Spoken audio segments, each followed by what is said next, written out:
Hey guys, welcome back to the channel. This is story about what if Naruto was exposed to Kyuubi at a young age and proves he is no demon. Part 1. Before I start, please do support for more amazing content and comments for part 2. Do consider to subscribe my channel and share my video to your friends and check out the description as well. Let's start the video. Sometimes life just sucks. This was the thought of one Hatake Kakashi as he left the Sandame's office. The Chunin had just failed another hopeless Genin team. You'd think after failing over 10 teams the old man would have gotten the message. Kakashi didn't want to teach. The cycloptic Chunin turned another page in his infamous orange book, marked it, and then put it away, too irritated to even enjoy the beauty that was Ika paradise. Making his way through the streets of Konoha, he passed by the academy, deciding to stop by for old time's sake. He smiled as he watched the students bicker in the area below, remembering how he and Obito would bicker constantly, or rather Obito would yell, cuss and gesture at him, and he reply with a sarcastic comment, which would cause the Uchiha to break into a swearing marathon. Kakashi chuckled, then left the area, suddenly remembering to pay his last respects of the day at the memorial, so he walked there, nostalgia setting in. En route to the memorial, he was paused as he heard the unmistakable sounds of a child crying. Deciding to play the Good Samaritan, he followed his ears to what appeared to be a blonde-haired youth that was rubbing his arms, what looked like bruises covering them. "You okay there, kid?" he asked, his eye half shut. To his surprise, the kid jumped up with a look of outright terror on his face and ran away as if Kyuubi himself was after him. As the Chunin tried to gather himself, one thought struck out in his mind. That kid's face looked familiar. Naruto ran. He ran till his legs were sore, till he couldn't run anymore. Of course, by this stage he'd cleared half of Konoha, and was already in another training area, which fortunately was empty. That man, he was a shinobi, right? And Isan. Not just any shinobi, kit. His chakra levels tell me he was a Chunin. That's the elite class on ninja in this village. Naruto shivered. I was right, he could have killed me without blinking. He sat next to a tree and curled up, closing his eyes. Why won't they just leave me alone? Why won't they listen? I'm sorry, kit. The Kyuubi said sadly. Had I not attacked, maybe you'd have lived a happy life with your father. Naruto shook his head. It's not your fault. And it's that weird man with the cloud jacket's fault, he smiled. Besides, I never knew my papa, but at least I have you. Slowly, a red outline covered the boy, as 9 astral tails wrapped around him in a warm embrace. And you? Kakashi had wrapped things up at the shrine, gotten something to eat, purchased the latest edition of Ika Paradise, and soundly trounced Guy in a game of Old Maid, leaving the taijutsu specialist doing 100, single-handed, handstand push-ups. Wonder if that kid was alright. Those bruises looked nasty. He shook himself. What am I worried for? He probably ran home to mama to kiss it better. Passing a happy family, returning from a trip to the supermarket, he smirked. If Obito could hear me now, ye gods, I'd never hear the end of it. Passing Kurenai and Asuma at a restaurant, he decided to stop by for a chat. The red-eyed Kunoichi was concerned about the upcoming Chunin exams, as she'd be competing for the first time against other hardened Chunin and wasn't particularly looking forward to it. Asuma, on the other hand, was quite certain she'd be fine, and pointedly told her and Kakashi so. Pulling out his recent purchase, Kakashi was about to read when he was interrupted by a loud yell. Kakashi! My eternal rival! Guy yelled, appearing from a cloud of smoke. Let us continue with our youthful challenges to prove once and for all who is superior. You say something? Kakashi replied, idly turning the page, causing the taijutsu specialist to break down in tears. Asuma sighing as he patted the poor man on the back. There, let it all out, whilst Kurenai shot the book in Kakashi's hand a glare. Sensing the red-eyed Kunoichi's bloodlust slowly rising, Kakashi decided to leave, marking his page for future reference. Entering his bachelor's apartment, the Chunin promptly got ready for bed, after replacing his older novel with his recent purchase in his weapons pouch. That night, the citizens of Konoha fell asleep, each one with dreams of a better day comes the dawn. The Hokage had nightmares concerning mountains of paperwork. Kakashi dreamed of his days with Team Erasure. Guy dreamt of taijutsu battles and flames of youth. Asuma dreamt of stuff. Kurenai dreamt of burning the writer of the Ika series, whoever he or she was, on a bonfire of their own smutty work. Ebisu had one of his closet perv dreams that he'd promptly forget come dawn. Sakura and Ino dreamed of getting married to Sasuke. Choji dreamed of a mountain of his favorite foods. Shikamaru dreamt of clouds. Shino, let's just say he dreamed. Kiba dreamt of fighting hundreds of enemies he could beat with one blow. Hinata dreamt of her mother. Sasuke dreamt about his brother's death at his hands. All of the rookies slept relatively peacefully that night. All but one. Naruto sat, huddled in his shabby apartment, the blanket pulled over his knees, which his head rested on, listening. There were no noises tonight, no footsteps, and no angry voices. Even so, he couldn't fall asleep until he knew he was alone. An owl screeched, Naruto flinched, and then relaxed by a hair. I hate this place. I know, Kit, but you shouldn't blame them. Humans fear what they don't understand. Naruto sniffed and curled into a ball, an astral projection of a fox the size of a large horse wrapped around him, tails acting like a blanket, and flank a makeshift pillow. When will they leave me alone? He asked. Kyuubi sighed. Let it be for now, Kit, he whispered, nuzzling him, you need your rest. Naruto yawned and, after a moment's shuffling, began to snore.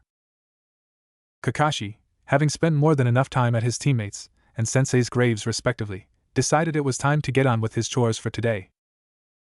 Several basic missions, a quick break at the cafeteria, where he agonizingly watched Enko devour the last of the dumplings, and the public humiliation of Guy at rock paper scissors, and Kakashi was quite content with the day and decided to treat himself at the new steakhouse that opened. Taking a menu, he noticed that there were several high-ranked members of the leading clans here, probably as guests. What are you doing here, brat? Someone sneered. Kakashi looked up from his menu to see a waiter glaring at a blonde child, who was pointing at a sign. Your sign said you needed some help, are you hiring? The waiter glared down his nose at the boy. Maybe, but not you. He threw an ashtray at the boy. Get out of here before I call the chef, he's been dying to have a go at you. The look of fear on the boy's face was what snapped Kakashi back into place. That's the kid from yesterday. He stared at the whisker-marked features in wonder, before they scrunched up in tears and ran off. Pitiful. The waiter muttered, adjusting the tie at his neck. He turned as he saw Kakashi stand up. Sir, can I help you? The waiter would later be admitted to the Konoha medical ward in an attempt to remove his head from the table it had been smashed through. Bastard. Kakashi growled, as he looked for the boy, treating a child like that. Naruto had, from the Jounin's viewpoint, been looking a bit green around the gills, and judging from the boy's expression, practically starving.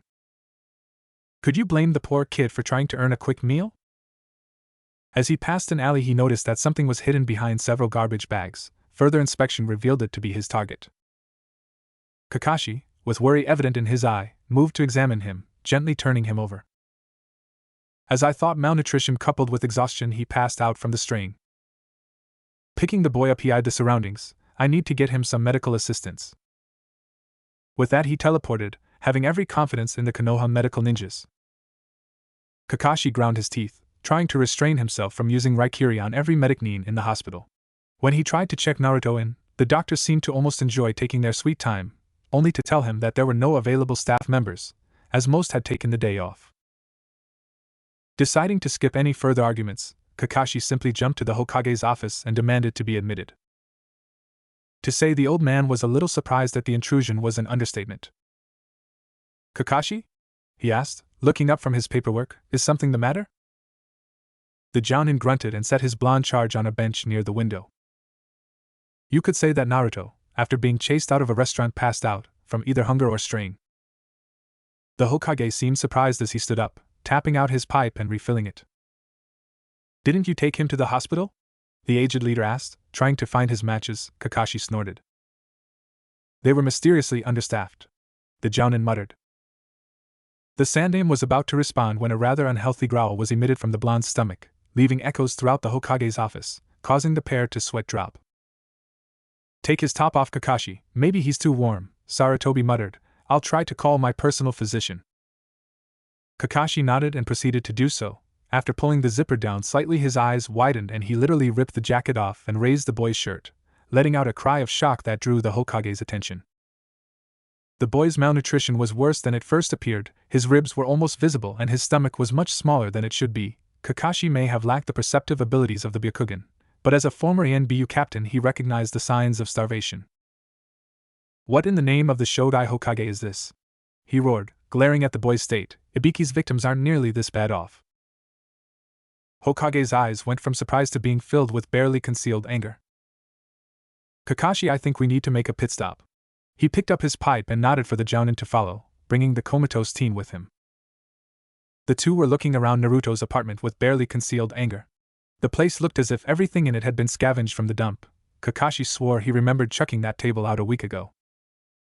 The cupboards were full of cup ramen, the cheap type that tasted like reheated piss in Kakashi's opinion, and the fridge, which seemed to be a pre-installed feature, held 1 carton of milk that had expired a month ago. The Hokage was literally trembling with fury now, as he slowly counted back from 1,000, something he hadn't had to do since his lectures with Jiraiya all those years ago about the boy's lecherous antics. I had no idea he was treated this poorly, he muttered around his pipe, though I suppose that's no excuse. Kakashi nodded, noting that the boy's bedroom was as sparse as the rest of the house, lacking the things that defined a teenage boy: trophies, littered clothing and, in his personal opinion, hidden porn. I'm certain that the money I set aside for him this week could have covered the necessities, Sarutobi muttered, noticing the boy's frog wallet was pitifully flat and empty. Kakashi hefted his burden, trying to make the boy easier to carry. Hokage-sama? He asked, waiting for the man to acknowledge him. I have a suggestion. Sarutobi placed a cool cloth on the boy's forehead, trying to at least rouse him from his slumber. Kakashi's plan had been to disguise himself as Naruto and walk around town, hopefully gathering much-needed information. There was a commotion at the door, so he left his post and went to investigate. Piss of brat, I highly doubt the Hokage would even spit on trash like you. Kakashi had to restrain himself from strangling the cat-faced ANBU guard, but that would ruin the point of the exercise. Besides, he could sense the Hokage's anger on the other side of the door, which swung open. Come in, Naruto, I'm glad to see you, Sarutobi said, smiling, as he gestured the disguised Jounin in, before glaring at the ANBU. Consider yourself reduced to the rank of genin, hand in you mask on the way out. As the ANBU stuttered at this harsh punishment, Sarutobi slammed the doors to his office shut.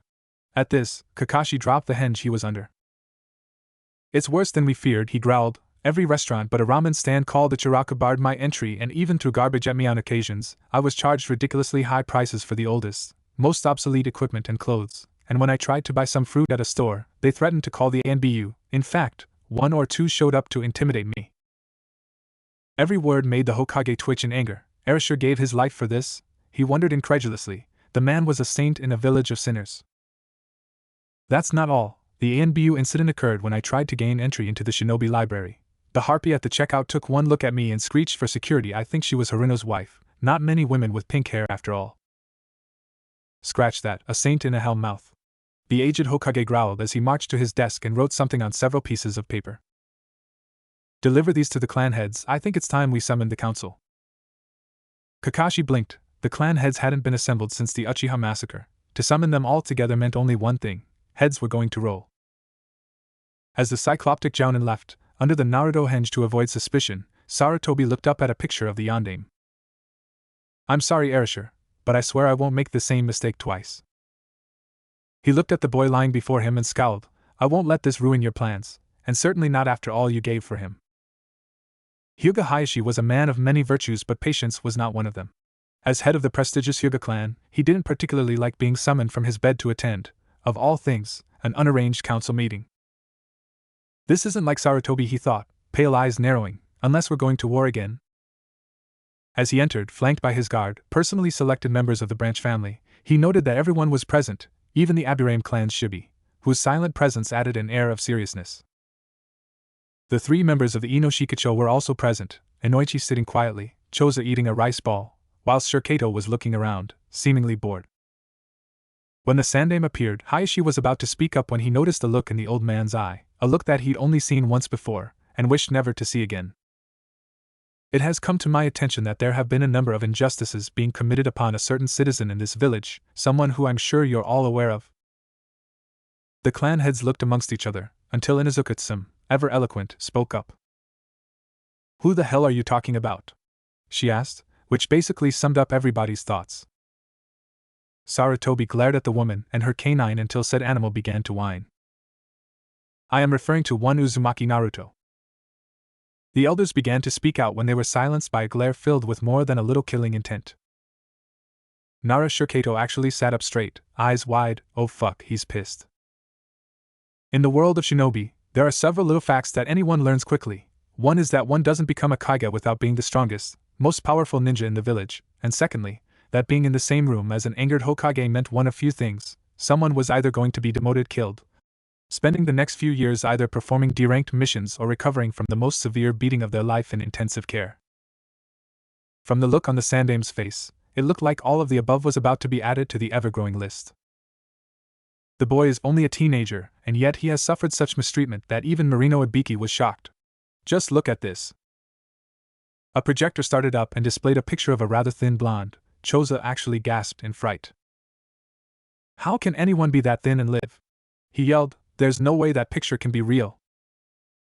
Sarutobi scowled, it's real alright, I took it myself, after I had Naruto examined by my personal physician. He turned to look at them all. Hatake Kakashi, former ANBU captain, now Jounin, spent a day disguised as Naruto, and the level of abuse he suffered varied outright cruelty to potential murder. Hayashi frowned. So? The boy has that damned fox sealed in him. Wouldn't it be better if someone just killed him off? There was a general amount of agreement from the clan heads, except, unsurprisingly, Aburame Shibi, who merely remained silent. The Sandame scowled at the Hyuga. Vessel or not, I swore to Yandame that the boy would not be harmed by this village. His last wish was for the boy to be seen as a hero. Hayashi frowned. Pardon me, Hokage-sama, but I failed to see why Yandame would put so much emphasis on this brat's safety. I'll admit the man was a saint, but even he wouldn't harbor a demon. Again there was a round of agreement, and Hayashi felt as if he'd sufficiently ended the argument, especially when the Hokage sighed. Perhaps you're right, what was I thinking? Hayashi smirked. A simple lapse of judgment, Hokage-sama. After all, why on earth would a man go to such lengths to protect his own child? The room fell silent, as if struck dumb. Even Shibi's eyes widened behind his ever-present glasses. Choza had stopped eating. Shurikato looked startled and Inoichi's eyes were as wide as saucers. Sim's jaw actually hung loose, while the Hyuga head seemed at a loss for words. So you're saying, Shibi began, and the Sandame nodded. The boy is Kazama Kaji, son of Kazama Erasure, the Yandame. The room fell deathly silent, before Shurikato spoke up. But hold up, Yandame never married. How could he have a son? He did marry, he just never publicly announced it, Sarutobi replied, pulling out his pipe and lighting it. I personally married them, I even delivered the boy when the time came. Not even Jiraiya, the fourth sensei, knows about the union. He took a drag of his pipe. Only 2 other people know of the boy's heritage. One of them is Orochimaru, who happened to find out by chance. Everyone flinched at this, the snake Senin's name still being a sore point to many Jounin. And the second? Shurikato asked. Sarutobi sighed, the ANBU who helped deliver him, Uchiha Itachi. Everyone's eyes widened. 2 S-class missing Nins with knowledge of the Yandame's son, this was bad. Also, as a result of the fourth seal, he will soon gain control over the Kyuubi's chakra. Everyone flinched as the math added up. The Yandame's son, coupled with the infinite chakra of the Kyuubi. In layman's terms, snafu. Sarutobi exhaled. So as you can see, we have a genin with the potential to become the next Hokage, who according to Kakashi, has more than enough reason to justifiably hate everyone in this village. The elders flinched at this, realizing what this meant. It would be the Uchiha massacre all over again, on a larger scale. As of today, I am making it clear that if anyone so much as threatens the boy and I hear of it, I'll trace it back to their clan head. He looked around. I trust the actions I have explained will not occur again. The clan heads nodded. Before being allowed to leave, their world sufficiently rocked. Hayashi, in particular, was trying to see the potential benefits in this turn of events. Limitless power and the blood of the Yandame. He frowned. The boy would make a brilliant ally to the clan. I think a little family meeting is in order. Kakashi stared down at the boy in his arms in wonder. To think that he'd end up taking a vested interest in the boy due to the Hokage's orders. He hoped Enko or worse, Guy never found out, or he'd never live it down. He sighed as he marched towards the home of someone the Hokage had deemed the boy's new caretaker, a Chunin by the name of Yamano Irika. It was a dark day in Konoha for many people. Several ANBU and Jounin were demoted to genin and stuck doing the most degrading tasks. Several stores received threats of having their licenses revoked, and the mother of a certain pink-haired academy student lost her job at the library, under grounds of unfair treatment. On a brighter note, Ichiraku Ramen received the Hokage's personal recommendation, vastly increasing their amount of customers. Yumino Iruka was just relaxing after a long day at the academy when he received a knock on the door. When he saw the cycloptic Jounin carrying one of his students, he feared the worst. Naruto. What happened? He asked, taking the boy from the man. Kakashi shrugged. He passed out from exhaustion. He shrugged and turned around. Anyway, Hokage-sama says that the boy shouldn't live on his own anymore, so you'll be taking care of him. When Iruka's jaw hit the ground, he smirked. The paperwork should arrive later on. Have a nice day. Naruto awoke around noon to find himself in unfamiliar surroundings, stripped to his undergarments, and wrapped up in a warm bed. Where am I? He wondered, feeling nervous. Just then, the door opened, and his academy teacher walked in, carrying a tray. Naruto. You're awake? He smiled. I thought you'd still be asleep, but I brought some food anyway. He set the tray down, picking a bowl up and offering it to the boy. Naruto edged back, wary of the food. Was it poisoned? Drugged? Iruka's smile faltered. Naruto, when was the last time you ate? Yesterday morning, the boy replied. My ramen rations ran out. Iruka raised an eyebrow. Rations? Why didn't you just eat at a stall? Ichiraka was closed, and he shivered. I can't go in the other stores. Iruka stared at him. Why not?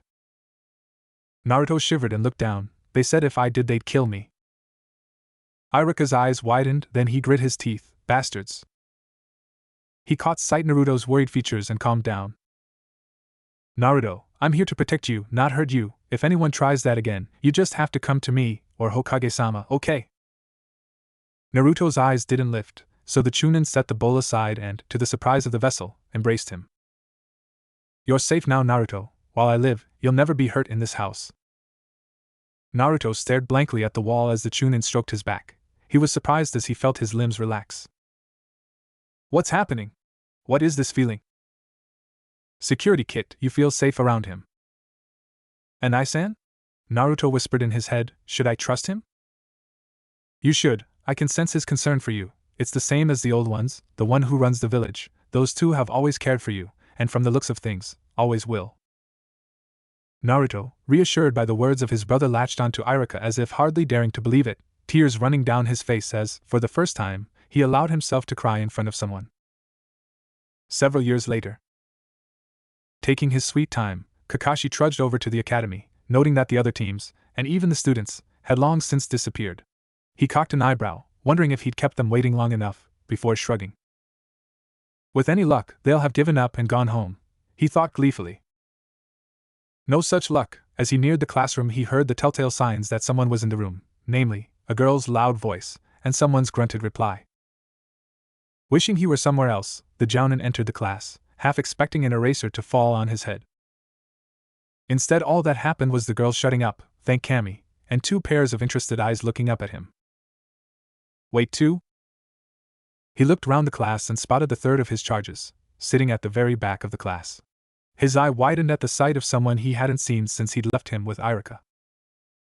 The blonde was reading a book, seemingly not interested in his surroundings. His clothes looked second-hand, but even so, suited him.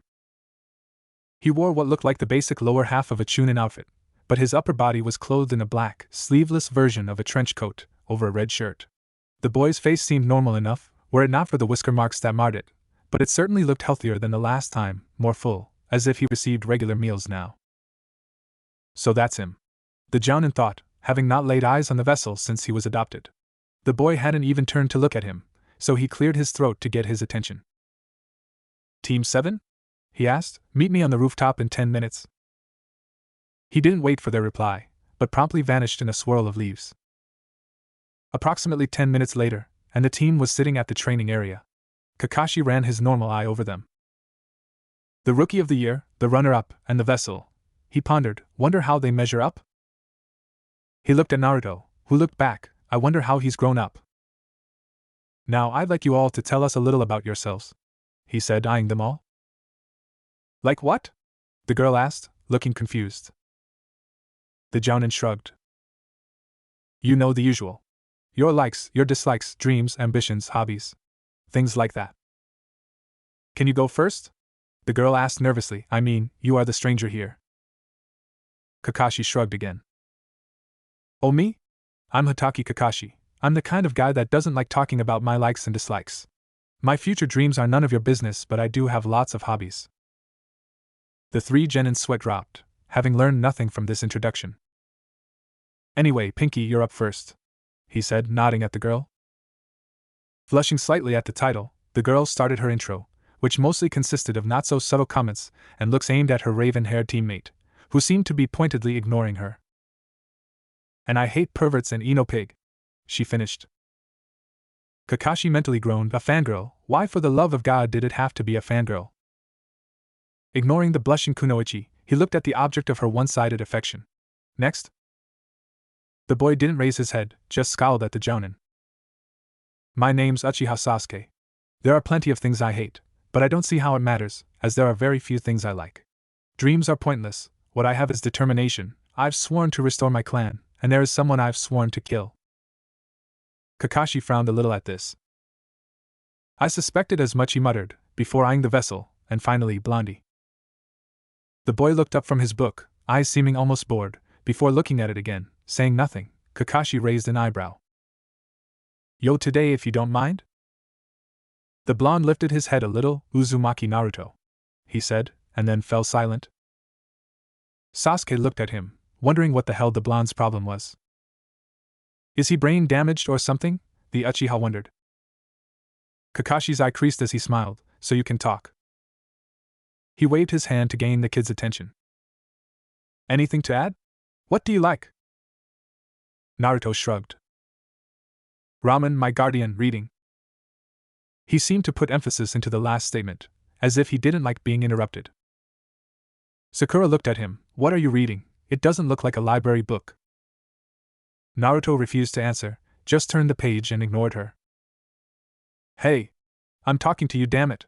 The Kunoichi shrieked, to which Naruto replied, You say something?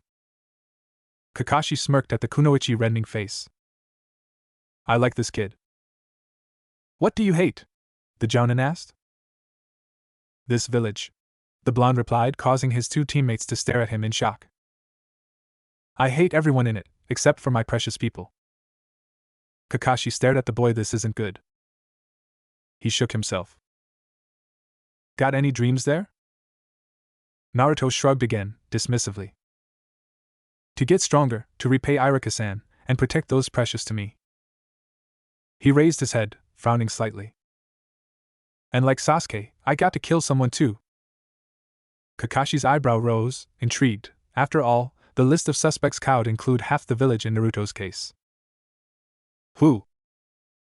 Naruto refused to elaborate, causing the jounin to scratch his head in irritation. So your reason for becoming a ninja? He asked, trying to find something out about the boy. Naruto raised his head a little. Nisan said I should. This stumped the jounin, who knew the boy was an orphan. Nisan? You mean Iruka? He asked, hoping the boy would elaborate. But Naruto said nothing, just lowered his head again, as if hoping that would end the discussion. Kakashi sighed, knowing he was going to regret this. Formal training begins tomorrow, he said, stretching. We'll be doing survival exercises. Gotta warn you though, you really shouldn't eat anything unless you enjoy puking. Kakashi sat in the jounin bar, sipping an energy drink and glaring at a minuscule speck on the wall, as if trying to drill through it. Kurenai and Asuma walked up. The genjutsu specialist and the chain smoker seemed deep in conversation. Yo! Kakashi greeted, waving them over. The female jounin nodded and Asuma took a drag of his cancer stick. So how are the teams looking this year? Asuma shrugged. I got the second generation of Ino Shikacho. They're not up to their parents' level, but their teamwork's good, once Ino starts yelling at the others. Kurenai nodded. My team's not too bad either. I have the Hyuga heiress Hinata. Her form's good, but she lacks confidence. Aburaim Shino's quiet, but he's got a good head on his shoulders, which is a relief, since the Inuzuka boy seems to have his volume dial stuck on high. Kakashi cringed, knowing just how rowdy that particular clan got. Asuma lit another cigarette. What about your lot, Kakashi? The cycloptic jounin shrugged. I got stuck with Sasuke from Uchiha, one of his groupies and the vessel. The two winced at this clipped reply. Ouch. Asuma muttered, so how'd they measure up? Kakashi sighed, covering his eye. Sasuke's so much like I used to be I'm almost ashamed, and the Haruno girl's so lucky she wasn't assigned to Anko. I swear she gives Kunoichi a bad name the way she fawns over Sasuke like that. Kurenai winced, knowing full well what the sadistic Kunoichi thought of such behavior. And Naruto? She asked, wondering about the boy. Kakashi lowered his hand and looked at her for a moment, smiling a little. I don't even know where to start. Asuma smirked. Let me guess, a real dunce, huh? To his surprise, Kakashi shook his head. Not even close. I learned feck all about him from his intro, other than he doesn't like to talk when he's reading, and that he seems to hate everyone in the village, except Irika and his Nai-san, but I could have sworn Irika was still single. He picked up his drink. Heck, turns out the only reason the kid's a ninja is because the guy said he should. The three sat in thought, puzzling over this info, especially the hatred for the entire village part. Having the Kyuubi's vessel pissed off at the village was a definite problem. Yo! Kakashi greeted. You're late! Sakura shrieked, causing the Jounin to lose all hearing in his ears for 2.25 seconds. He blinked when a pebble collided with her skull, shutting her up as she grabbed it in pain. Too loud, Naruto muttered, turning a page in his book. Turn it down a notch. Sakura opened her mouth to screech when Sasuke spoke up. He's right, turn it down. Who ever heard of a loud ninja? When Sakura, sufficiently chastened, sat down, Kakashi tried to get a look at the boy's book, but he put it away as the Jounin approached, looking up with an almost bored expression. Can we get this over with? I'm sure we all have things we'd rather be doing that don't include your tardiness. Kakashi sighed, wondering how the kid became such a wise ass, pulling out the bells and the alarm clock as he did so. I've set this clock to go off at noon, he said, placing it on a stump. You have until then to get a bell off me. If you fail to get a bell, you will be tied to the stump and I'll eat your lunch in front of you. But there are only 2 bells, Sakura cried out, to which Naruto snorted. Amazing, she can count to 2. Sasuke actually smirked at this, wondering if he and the blonde may actually get along. Sakura, on the other hand, was moving to strangle Naruto, when the Jounin cut in. I'd save that bloodlust for when you face me. I won't be holding back too much. The Kunoichi blanched at this, while Sasuke shivered in anticipation. Naruto, on the other hand, yawned. I hope not. Irika-san was going on and on about how hard these tests were. I'd hate to find out he was trying to psych me out. Kakashi grinned at the blonde. Cocky bastard, almost like Arashi-sensei. Go! He yelled. Before he even finished, the trio had made a dash for the cover the woods provided. Kakashi sighed. So far he'd only had to deal with Sakura, who was easily dispatched by an illusion regarding the brutal mutilation of her crush. The other 2 had reacted then with a carefully designed ambush, and in the time it took for him to dodge the last kunai, Sakura had apparently disappeared. How annoying, the Jounin thought. I was hoping to have failed them all by now. Problems in paradise? A voice called out. Kakashi turned to see Naruto reading his book, out in the open, not even pretending to hide. How long we got? 10? 20 minutes? He turned the page. Things aren't looking good. Kakashi nodded and reached for his own reading material, and froze. His pouch was empty. Looking for this? Naruto's voice called out, causing Kakashi to blanch and turn. The book Naruto was reading changed into Kakashi's beloved orange one, which the blonde held in one hand, pulling his real book out of his coat pocket. Now, the way I see it, we have 2 choices. One, you hand over the bells, nice and easy. Kakashi snorted, yeah right? And the second choice? Naruto smirked, as Sasuke appeared out of nowhere, a tiger-like smirk on his face. Then Sasuke-san here will reduce your dime store smut to ashes with his Gakaki Jutsu. Kakashi couldn't unfasten the bells fast enough. He tossed them over to the pair, but Sakura caught them. Haruno? Check them. Naruto asked, eyeing Kakashi as Sasuke made the seals. The pink-haired Kunoichi did so, before nodding. They're real. Naruto sighed as he tossed the orange book over. Really? Surrendering the target for cheap pornography? Are you really a former ANBU captain? Kakashi flinched, before pocketing the book. How'd you get it anyway? He asked, interested. Naruto shrugged. Before you showed up, I used the Kage Bunshin to take my place, Then use Kawarimi to switch your book with one of these. He created a bunshin, which promptly used Henge to transform into Kakashi's book. Took me a while to see what was on your current page, but once I knew it I switched it with the bunshin. He cocked his head. After Sasuke and I rescued Forehead here. The girl yelled at this but was ignored. I filled them in on my plan. Sasuke would use his fireball technique on the book, and when you handed the bells over, Hirano-san would check for any genjutsu. Kakashi stared at the boy, his flabba officially gasped. Well now, hasn't he turned out interesting? At that minute the alarm went off, causing Naruto to smirk, putting his book away, and dispelling his bunshin. He looked at the jounin, a fox-like grin adorning his face that said quite clearly, "Mission accomplished, Kakashi-sensei." Kakashi-sensei? Naruto asked, as he watched the unfortunate cat, Tora, who had escaped for the 10th time that week alone, was crushed against the blubbery face of his owner, Madame Sure Jimmy. Could that be considered cruelty to animals? Kakashi flinched, hoping the fire daimyo's wife hadn't heard that remark, but the woman merely thanked them and paid for their services at the reception office. Sasuke, who was looking bored, shrugged off Sakura's advances and looked around the office. Naruto, marking his page, looked up at the elderly village leader. Hey, Aji-san? When can our team do some real work? Sakura bonked the blonde on the head, only for him to dissolve into smoke as the bunshin spell broke, and a voice behind her said, "Control your temper, Hirano," Naruto muttered, turning a page in his book. "Unless you want to develop wrinkles on that billboard you call a forehead." As Sakura sputtered in outrage, the blonde looked up at the Hokage. "Can we have a mission with a little excitement this time? It's boring doing all this small stuff. All we're learning is that Kakashi-sensei likes to read his porn while we chase cats." Kakashi sighed, ignoring the comment to his reading material.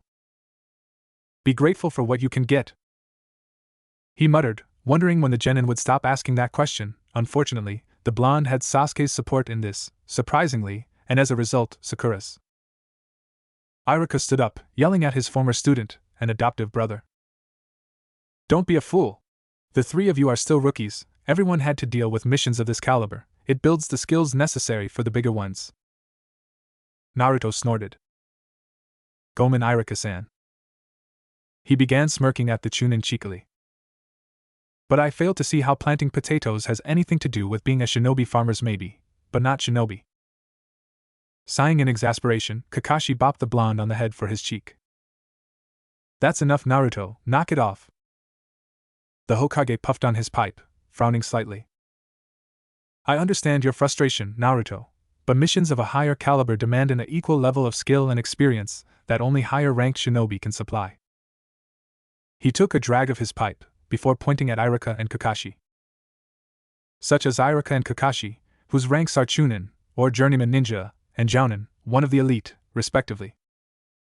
He exhaled, sighing sagely. "Missions ranks are carefully evaluated by the council, and range from A to D in descending order of difficulty."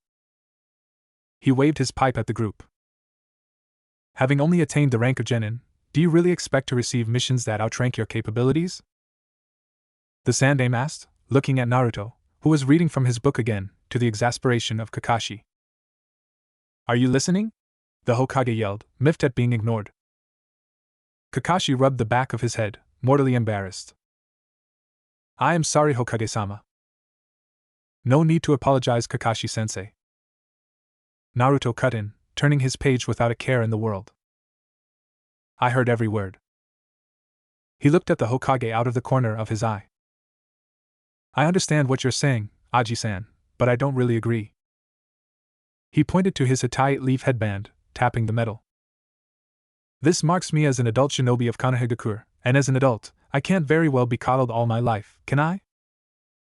He smirked, causing the old man to shiver at the fox-like expression on his face. "How am I supposed to gain experience required for the big stuff if I do nothing but plant crops and babysit for children and lost cats? I'm not the child you think I am." Iruka looked at his adoptive Aoto before smiling in a knowing way, a look that was shared by the Hokage. The old man chuckled. "Very well, since you put it that way." Sakura and Kakashi stared at the elder while Sasuke looked indifferent. "I shall permit you all to attempt a C-grade mission normally reserved for Chunin-ranked shinobi." He smiled around his pipe, a merry twinkle in his eyes, the protection of a certain individual. Whilst Kakashi and Sakura picked their jaws off the ground, Naruto smirked and put away his book. A C-ranked bodyguard mission? Then I doubt it's some lord, daimyo, or princess we're being assigned to. The Hokage smirked and chuckled. I agree, he certainly isn't some great lord. And he's definitely no princess, the elderly shinobi thought weakly. The door opened and an old man walked in, sake bottle in hand and wearing a travel sack. He took one look at them, took a swig of the liver-poisoning liquid, and snorted. What's going on here? They look like a bunch of wet-nosed brats. He looked at Naruto and snorted derisively, especially the blonde midget, head stuck in a book daydreaming. Are you guys really ninjas? The old man got his answer, in the form of several kunai thrown at his nether regions, painfully close to actually hitting.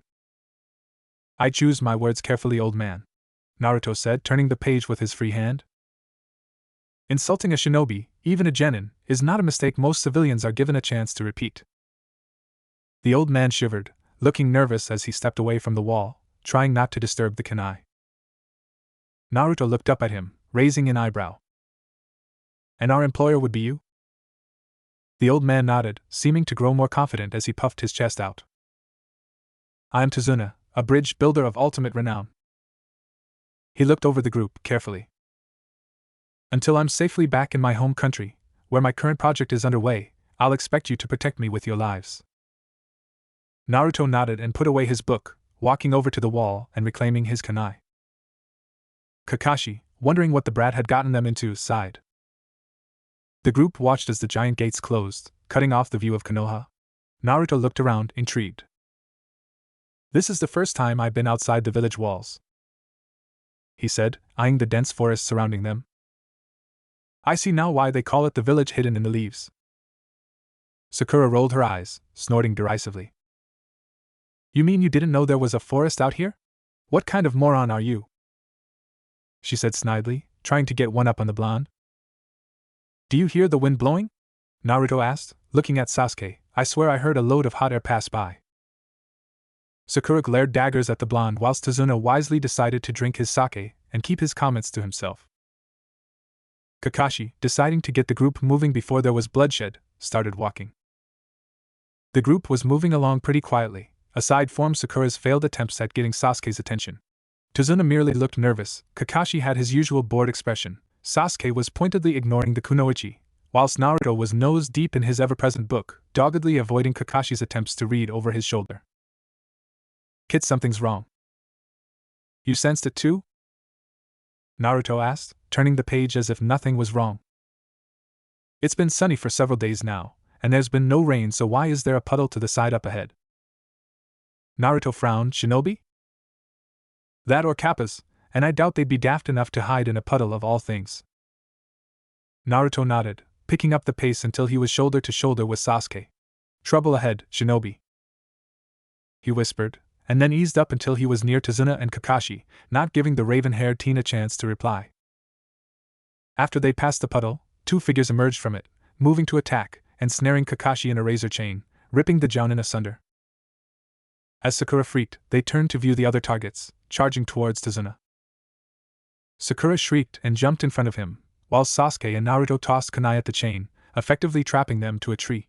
In response, the duo snapped the chain, lunging towards the kunoichi.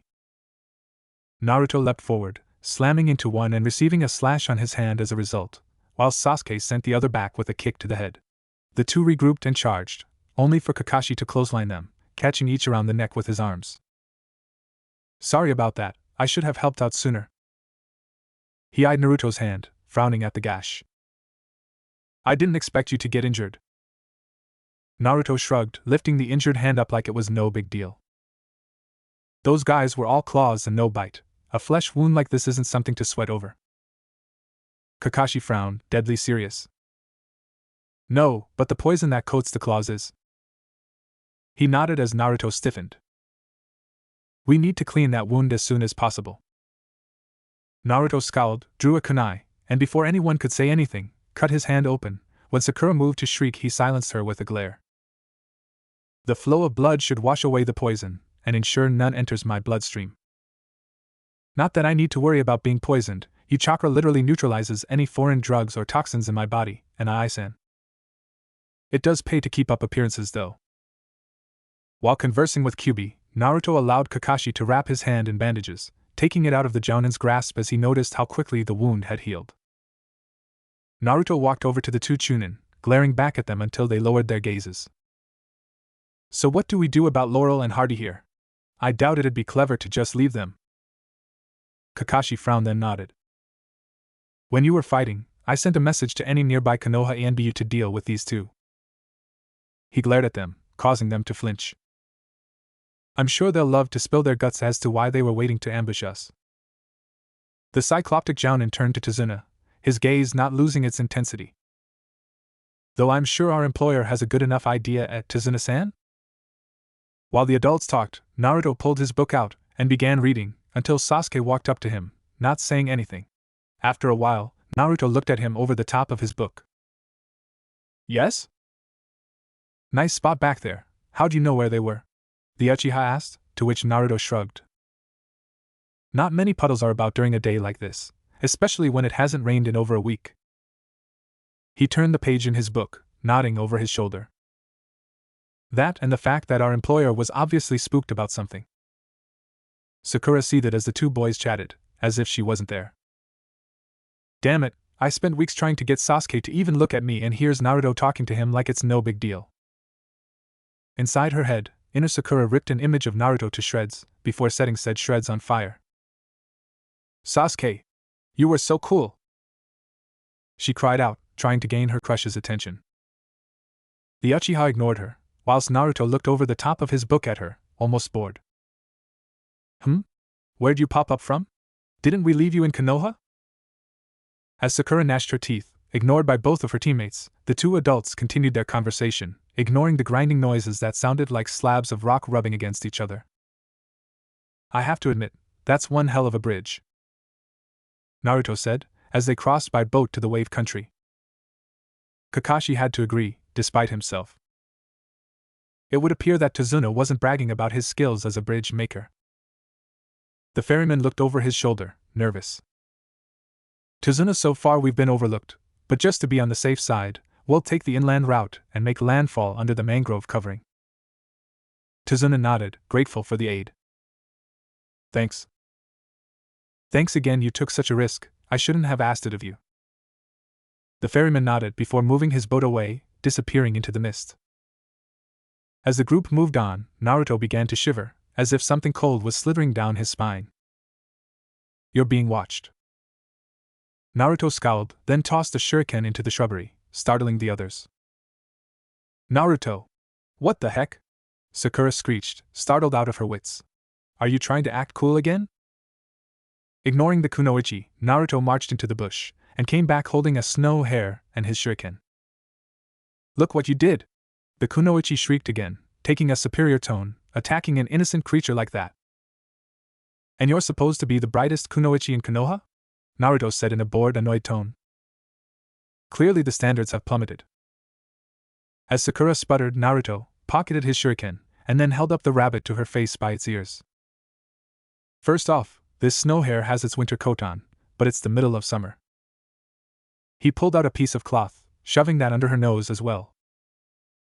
Secondly, this is a piece of fabric from someone's clothes, which I'm sure isn't the hare's.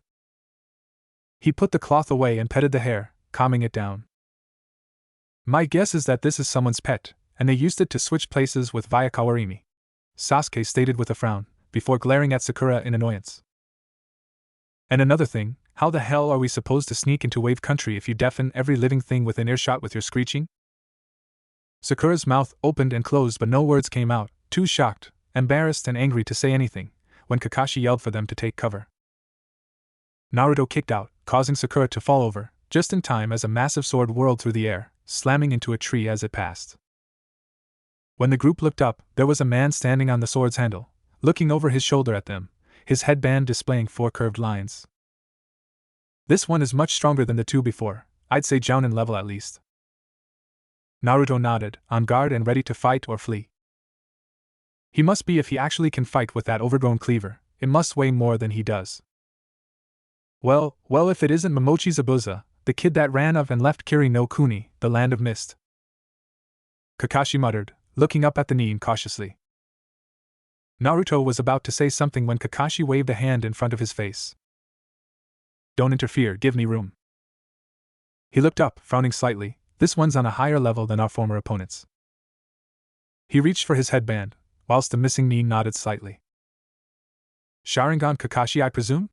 Zabuza asked, almost bored. If it wouldn't be too much trouble, could you surrender the old man?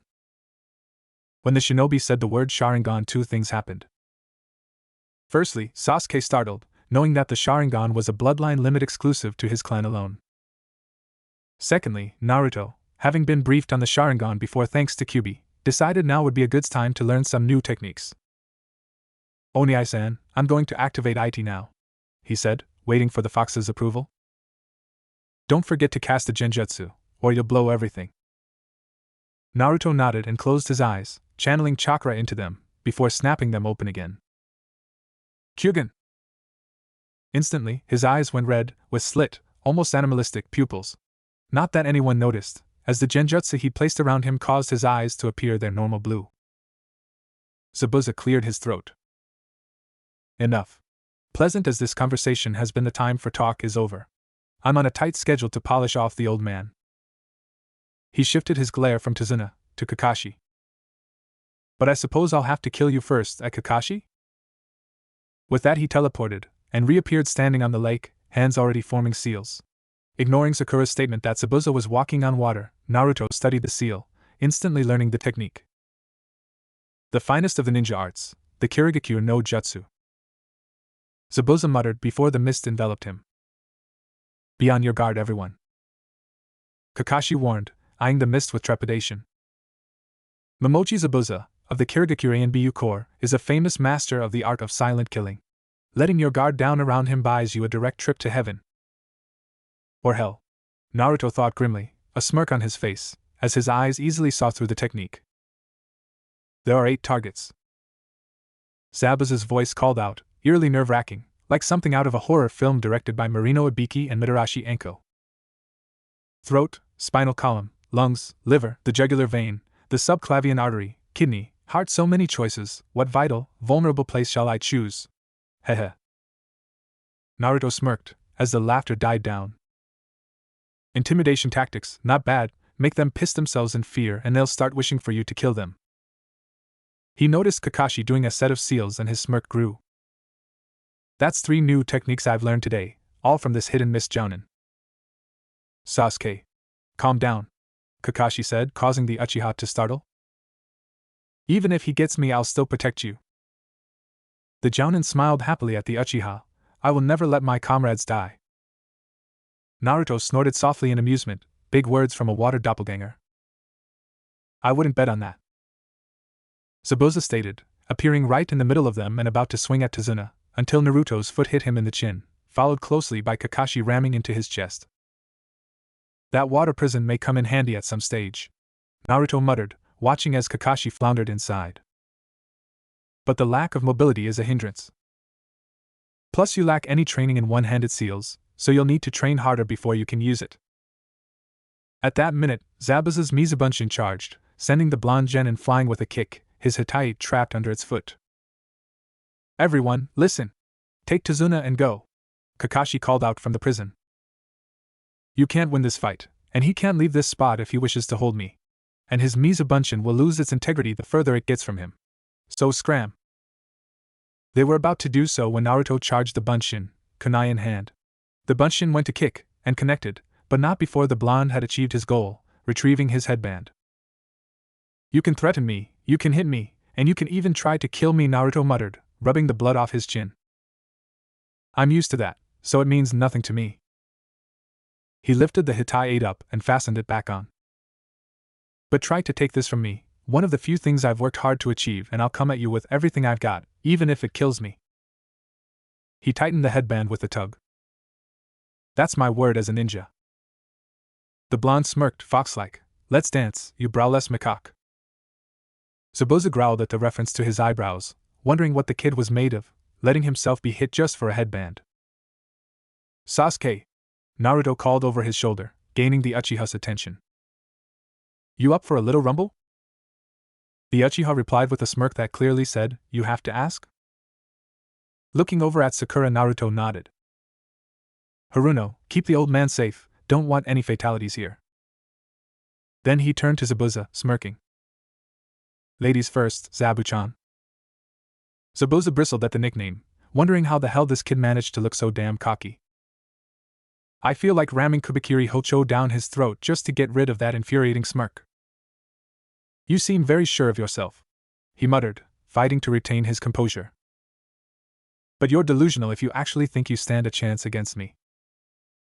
Naruto snorted, clearly unimpressed. Tough talk coming from a guy that's so afraid of Kakashi-sensei that he trapped him in a jutsu that renders both user and victim immobile. Zabuza bristled, and then began to chuckle, almost sinisterly. Apparently you don't plan to live very long. He lifted his free hand up, slowly, playing about, pretending to be real ninjas. However. Zabuza held his hand up to his face, almost claw-like. By the time I'd reached your age, I'd already dyed these hands in the blood of my opponents. The group, even Naruto, flinched at this, whilst Kakashi growled in his prison. The demon Zabuza. Zabuza nodded, looking interested. It would appear that my reputation has preceded me. Long ago in Kirigakure, which even today is known as the village of the Bloody Mist, Kakashi stated, keeping his eyes on his captor. The final test for any potential shinobi was the most inhumanely difficult imaginable. Zabuza looked at his captive, impressed. So you've heard of our little graduation exercise? Naruto frowned, interested despite himself. Graduation exercise? What the hell are you talking about? Zabuza began to chuckle again, actually lowering his head, but when he looked up his eyes were almost demonic in the amount of sadistic humor they showed. It was a killing spree, among classmates. Naruto's eyes shot open, as did Sasuke's. Sakura looked deathly pale, and Tazuna was turning green. Kakashi continued, looking disgusted. Students that had grown up together, been friends, eating together, were divided into pairs and fought to the death. He looked over his students, trying to get the point across. Think of it, students that had trained together, lived together, and shared each other's hopes and dreams. Sakura flinched, shaking in fear. That's terrible, she whispered, covering her mouth. Kakashi nodded, agreeing with her. 10 years ago, the elders of Kirigakure were forced to enact a sweeping reform of their barbaric graduation ritual, because of the appearance, during the previous year, of a human fiend who made the reform essential. Sakura looked up, interested like the bookworm she was. What kind of reform? Zabuza lowered his head, eyes closed. What are you talking about? What did the fiend do? The kunoichi asked, voice shaking. Kakashi closed his eyes, without a moment's hesitation, without the slightest hint of a qualm, a boy that hadn't even qualified as a ninja yet. His eyes shot open to glare at his captor, butchered over 100 members of that year's graduating class. Zabuza lifted his head, a look of sadistic glee on his face as he smiled. Ah yes. Good times, I used to have such fun. He looked at the genin, causing them to flinch in horror. Naruto, shocked to his core, shivered. This guy butchered that year's graduates? And he hadn't even qualified as a ninja himself? He whistled mentally, laughing weakly. And they call me a monster. If that's true, then this guy's a full-fledged devil. So it would appear. Naruto frowned. Still, a killing spree among graduates? That's just retarded. You'd lose half your prospective shinobi in the process, and surely alienate certain members of society. Humans are renowned for their cruelty to their own kind, even among the Bijou. I'd expect nothing less from a village that is proud to bear the title of Bloody Mist. Naruto jumped as he heard Sasuke cry out, watching as the doppelganger stood on him preparing for a finishing blow. Cursing, the blonde summoned over 20 Kage Bunshin and swarmed the Miza Bunshin, dogpiling on him. The water clone replied by swinging his massive sword around, destroying all of them. Sasuke rolled away, holding his ribs where the Bunshin had slammed into him, before a shout caught his attention. Sasuke! Catch! He did so, smirking like a serpent as his hand gripped something familiar. Not bad at all. Flipping the Fuma shuriken out and hiding it behind his own, he glared at the jounin, before hurling both at the real Zabuza. Zabuza, smirking, caught it, before seeing the second still heading for him. Kage shuriken? He wondered, jumping over it, and leering at the Uchiha. Amateur. There was a poof behind him, as the shuriken he just dodged transformed into Naruto, who drew a kunai back. Amateur, indeed, the blonde said, smirking. I have to remember to thank Kakashi later, Naruto said, turning the page in his book, as he deactivated his jutsu, dispelling the genjutsu as well. The water dragon missile and that waterfall technique make excellent additions to my arsenal. Still, you need to be aware that those techniques require water to be performed, though I suppose with sufficient chakra and control, you could use the water in the air.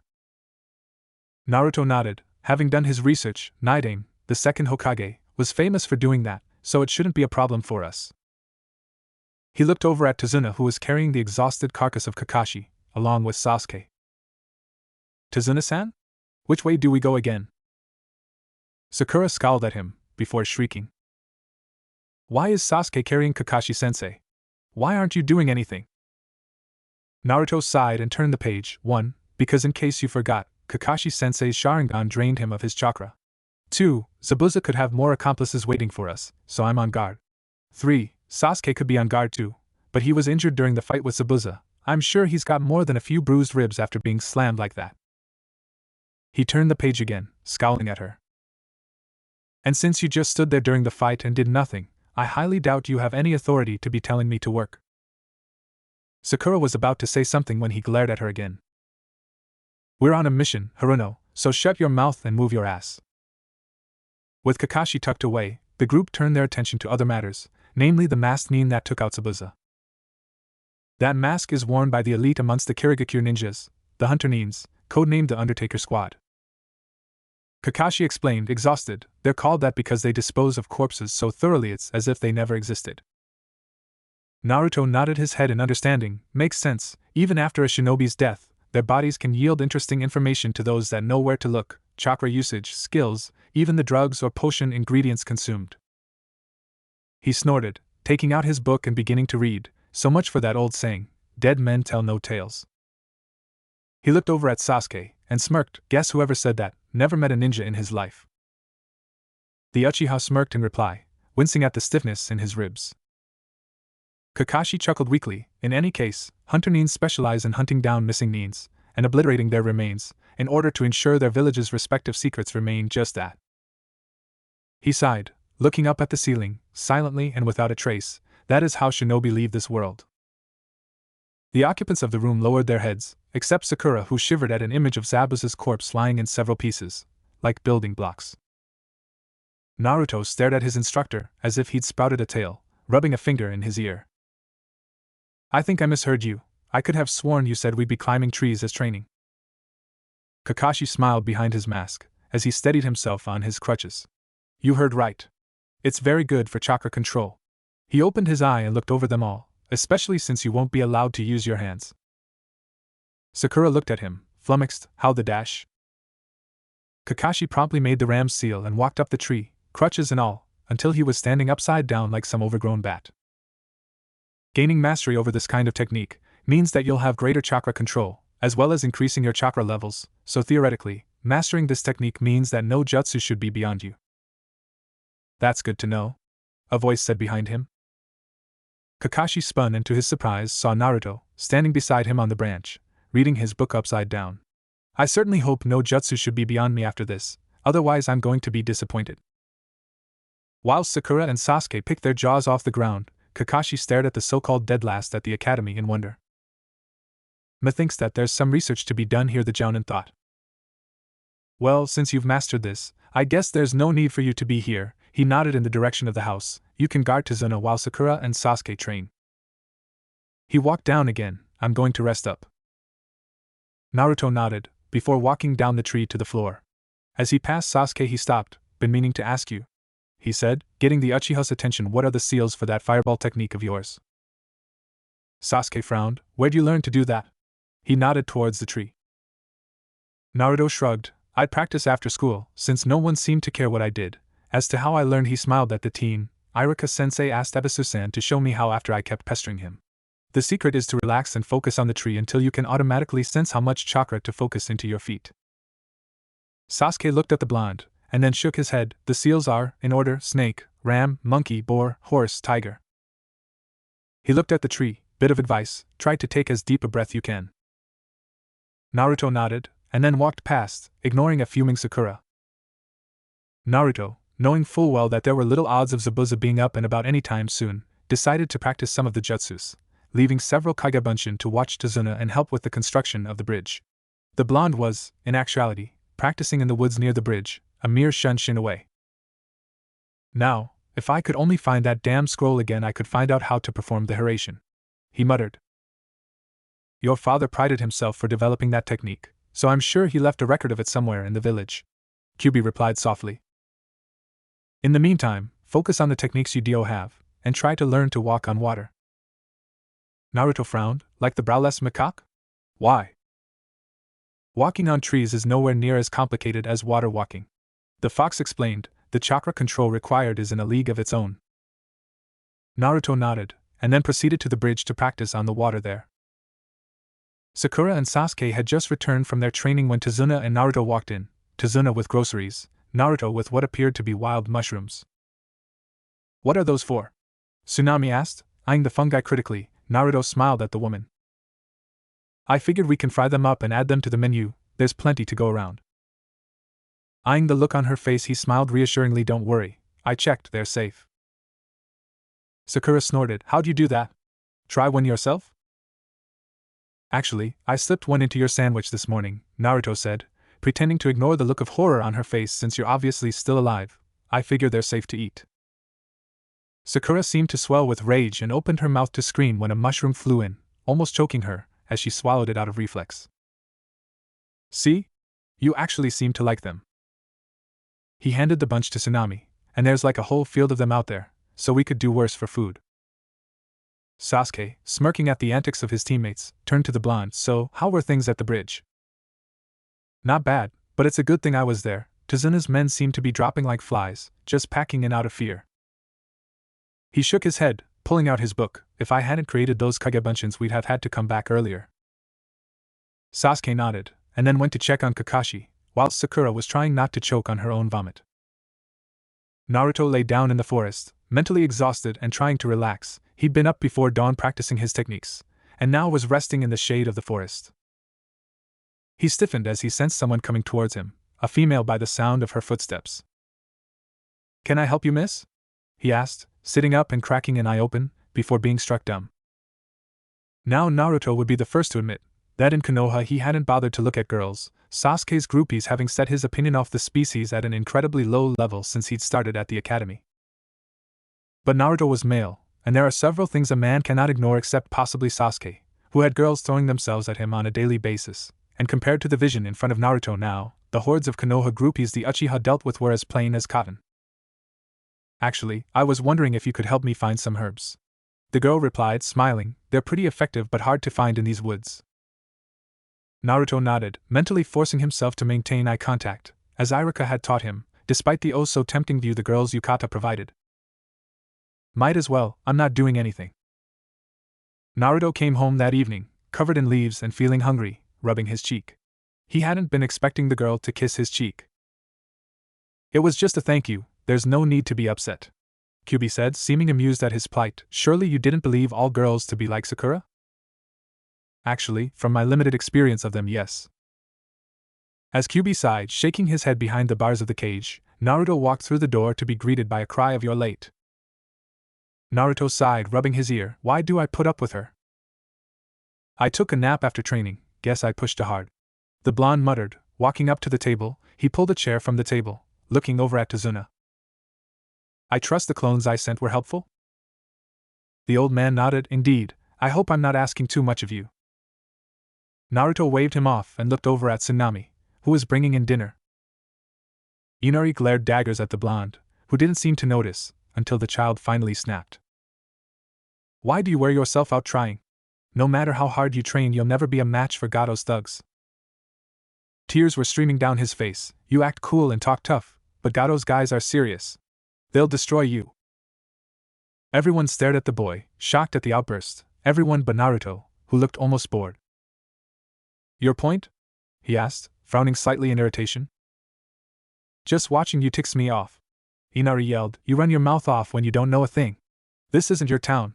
he sobbed, "You're always clowning around. You've no idea what suffering or loneliness are, or what my life's been like." Naruto twitched, and suddenly Kakashi, who was sitting next to him, felt the air around him fill with barely restrained anger. "Oh fuck," the Jounin thought, the kid should not have said that. "So," Naruto said, not lifting his head, bangs covering his eyes, "you figure it's noble to star in a melodrama, treating everyone around you like guests at your pity party?" He lifted his head in the pure rage his eyes held, nailed poor Inari, and even his teammates, to their chairs. "I suppose that to you it takes a really big man to sit around and cry, you big baby." With that, Naruto stood up, sending one last glare at the boy over his shoulder. "People like you make me sick," he muttered, marching out the door. Sasuke stared after him, shivering from feeling the suppressed killing intent Naruto had given off. "I've never seen him that pissed off before," the Uchiha thought. Inari stared out to sea, still shaken up from his yelling match with Naruto. "May I join you?" Kakashi asked, looking down at him. When the boy didn't reply, the Jounin sat. "It must have been hard, growing up without your father," Kakashi muttered. "I can relate," he thought, smiling sadly. "But you were wrong about Naruto. He does know the feeling, even more so, he spent the first few years of his life without any parents." Inari jumped, looking up in wonder. Kakashi sighed, "He never even had a single friend, not one person to share his dreams with. When I first met him, he was living in a cheap apartment, alone, with barely any food or comforts. He would have been your age at the time." Inari looked horrified at the thought, but Kakashi continued, "It was only after he found this out that the Hokage assigned him to a caretaker. But some wounds run deep, and no amount of care can heal a wound that's existed since birth. Naruto will carry those scars till he dies." Kakashi smiled, "So that's why he blew up at you. He can't stand to see you pitying yourself." Inari stared at him and he chuckled, "You've gotten under his skin, he won't rest until he's set you right." Naruto cursed as he pulled his clothes on. "Why didn't you wake me?" he yelled mentally. "Your mental energies needed time to recover. I wasn't about to interfere with your body more than I have to." Naruto snarled and pulled his coat on, stiffening at the sound of the door breaking. The two samurai glared at Tsunami and Inari. "We only need one hostage, so come with us or we carve the kid up." Tsunami hugged Inari tighter, trying to protect him, when the scarred one stepped forward, only to stiffen, before falling over, several shuriken lodged in his spine. "It would appear you have a pest problem, Tsunami," Naruto stated, stepping over the corpse of the other thug. He pulled his shuriken out, wiping them down to prevent rust. "Guess it was fortunate I overslept." Tsunami, too shocked to speak, stared at the corpses, before Naruto sighed. "There's an old saying, a warrior that wields a weapon should expect to die by one." Naruto rolled the corpses out the door, and into the water, "and they were going to use you as a hostage, this way they don't get the chance to repeat the act later." He looked at her. "Board yourself in and try to find a weapon, barricade the door if you feel the need, but don't let anyone in until we get back." He looked down at Inari, who was scared stiff, sighed, then pulled out a kunai. "Yo, Inari?" When the boy looked at him, Naruto kneeled down until they were almost eye to eye. Taking the boy's hand, he placed the kunai in it. "Until your grandfather gets back, you're the man of the house. It's your responsibility to protect your mother," he said, slowly gripping the boy's hand. Inari's eyes widened as Naruto placed his free hand on his shoulder. "And men don't cry when there's work to be done, the only time it's right to cry." He smiled at the boy, "Is when you're happy." Inari stared as the blonde ninja made a one-handed seal and promptly teleported away in a swirl of leaves. He stared at the kunai in his hand and his face set in resolve. Tsunami stared as her son stood, straight-backed, as when Kaiza had been alive, and silently thanked the ninja. Sasuke tried to catch his breath. The masked nin's ice mirrors were slowly chipping away at him. At this rate, he'd be hacked to pieces, even with the Sharingan to help.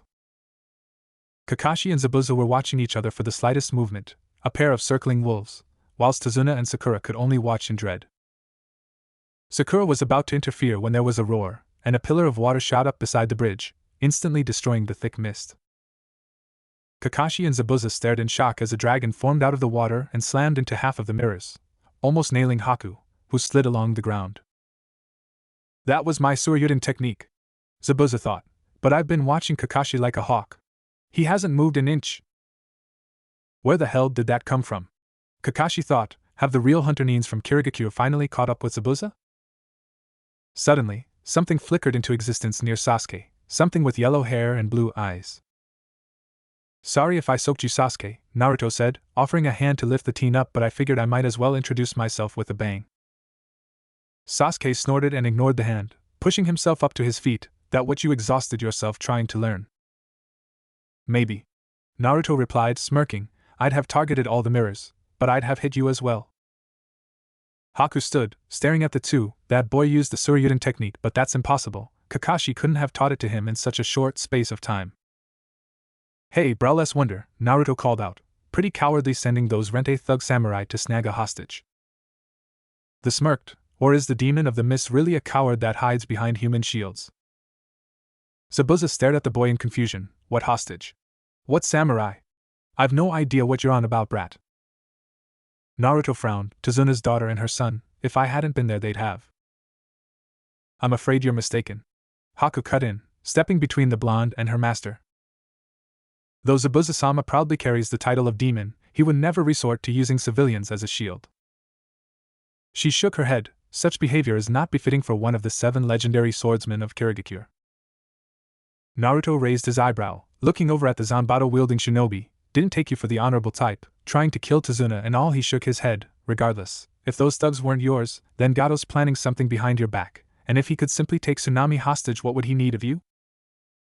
Zabuza scowled, thinking it over. I wouldn't put it past that worm Gato to grab himself a human shield, and he did have a couple of samurai wannabes at his heels. My Zabuza, don't you seem to be outnumbered? Everyone spun, staring at the end of the bridge at the horde of Ronin standing there. Gato, smirking, his left hand still in a cast, tapped his caner on the ground. Gato. Zabuza growled, what are you doing here?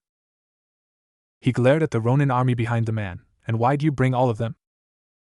The businessman chuckled. A slight change of plans, Zabuza. Or a change in yours anyway. He gestured over his shoulder. You all die here, demon, all of you. Gato smiled snidely. Hiring shinobi is such an expensive business, especially from one of the main villages, who tend to object when I kill them after the work is done. However, Nukenin, renegades such as yourself, are so much easier to dispose of, since the village won't really care what happens to you once the deed is done. He pushed his glasses up on his face. A brilliant business stratagem, efficient and inexpensive, my 2 favorite words. Zabuza's eyes widened with rage. That bastard.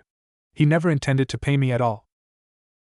Gato grinned at the swordsman and smirked. My one mistake was hiring you in the first place. The demon of the mist, what a crock. He smirked at him. You're no demon, more like a baby demon if anything. Zabuza trembled with rage, the killing intent coming off him in waves. Kakashi? He growled, getting the Nin's attention. I trust you'll forgive me for canceling our little fight? He looked over at the bridge builder. I no longer have any reason to assassinate Tazuna, which settles our differences. Kakashi nodded, so it would appear. He turned to the army of Ronin. I suppose you're not going to run from that? Zabuza smirked, grabbing the Kubikiri Hacho's handle. You know what shinobi think of those that try to break a contract? He said, eyeing the group of Ronin. Besides, he's my enemy now too. Kakashi smirked, Sharingan spinning. Trust Naruto to turn an enemy into an ally. Naruto turned to Haku and smiled. Your boss seems to have changed his mind. You care to back us up, or should I leave you and Sasuke to your little dance? Haku tilted her head, face hidden behind the slashed mask. Zabuza-sama's enemies are my enemies. Naruto smirked, before turning to Sasuke. Finally unlocked the Sharingan, eh? He nodded towards the Ronin. How do you like your Ronin? Charbroiled or grilled? He asked. Sasuke smirked, and the two began making seals simultaneously. Snake, ram, monkey, boar, horse, tiger. Katon, Gakkaku no Jutsu. Twin fireballs shot forwards, incinerating the front lines of Ronin, leaving nothing but charred husks. Kakashi chuckled. Doesn't seem right for our boys to have all the fun. The Kopinin said. Zabuza smirked, and the two began also started the seals.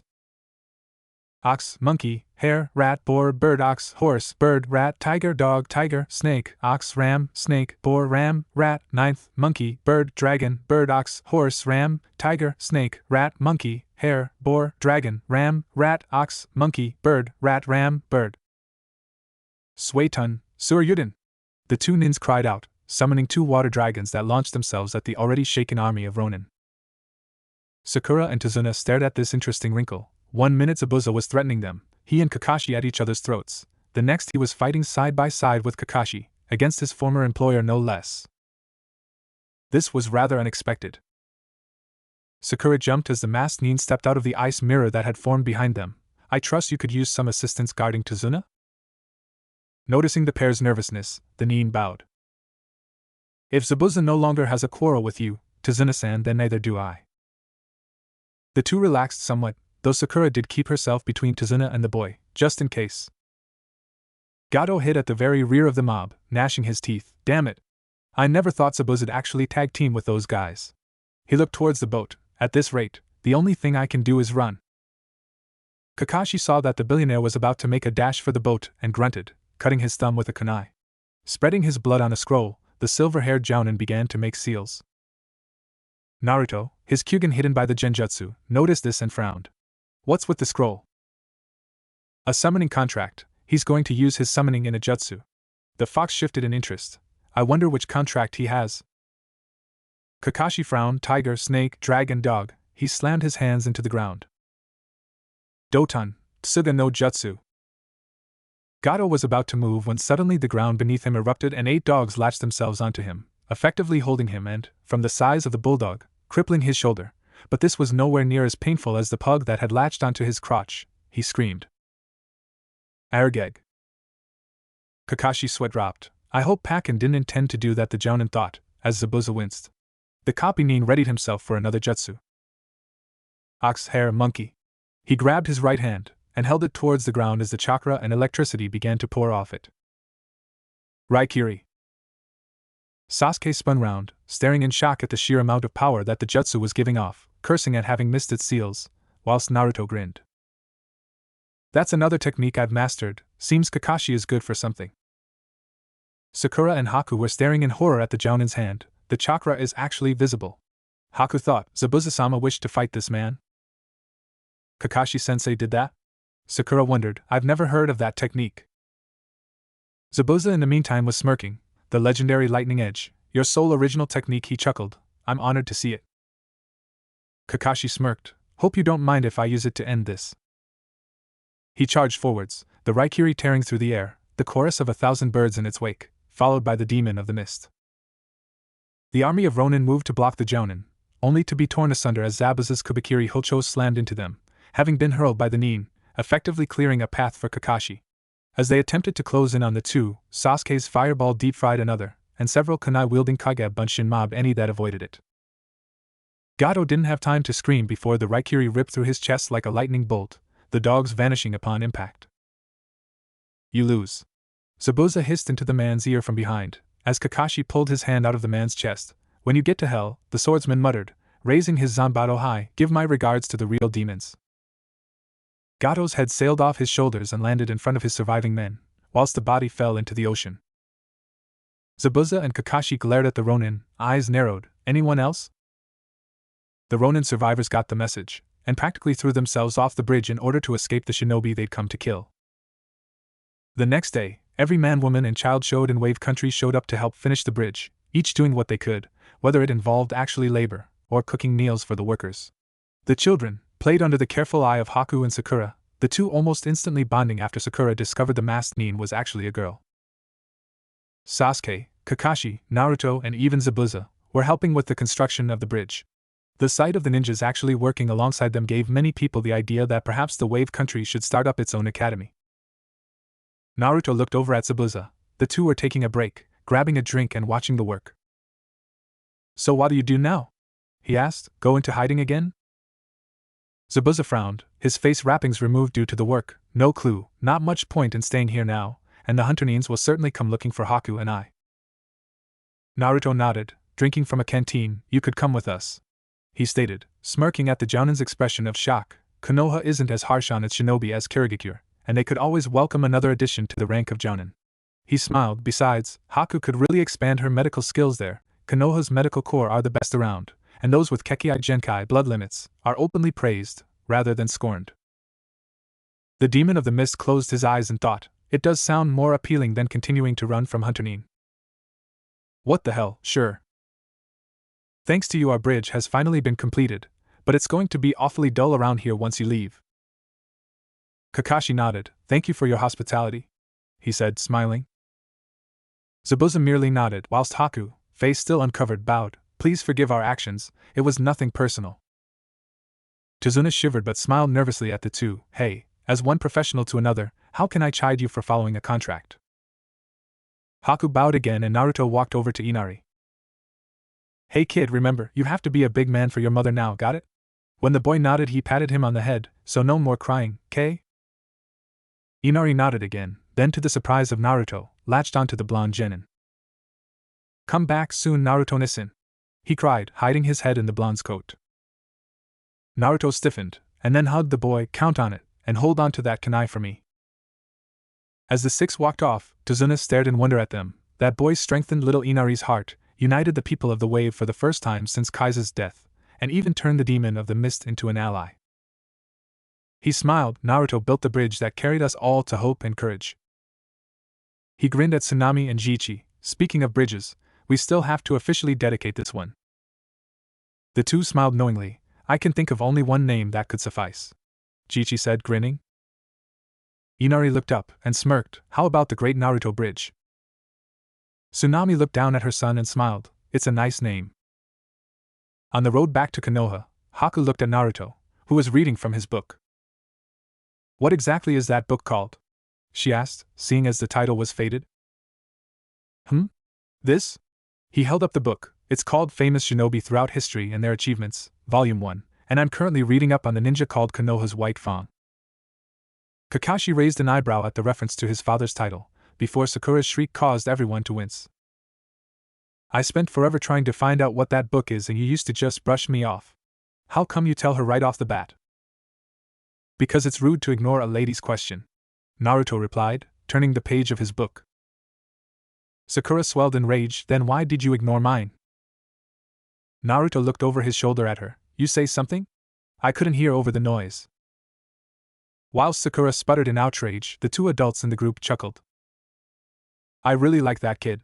Zabuza chuckled. By the way, you mind if we stop by a bookstore before we go to the Hokage's?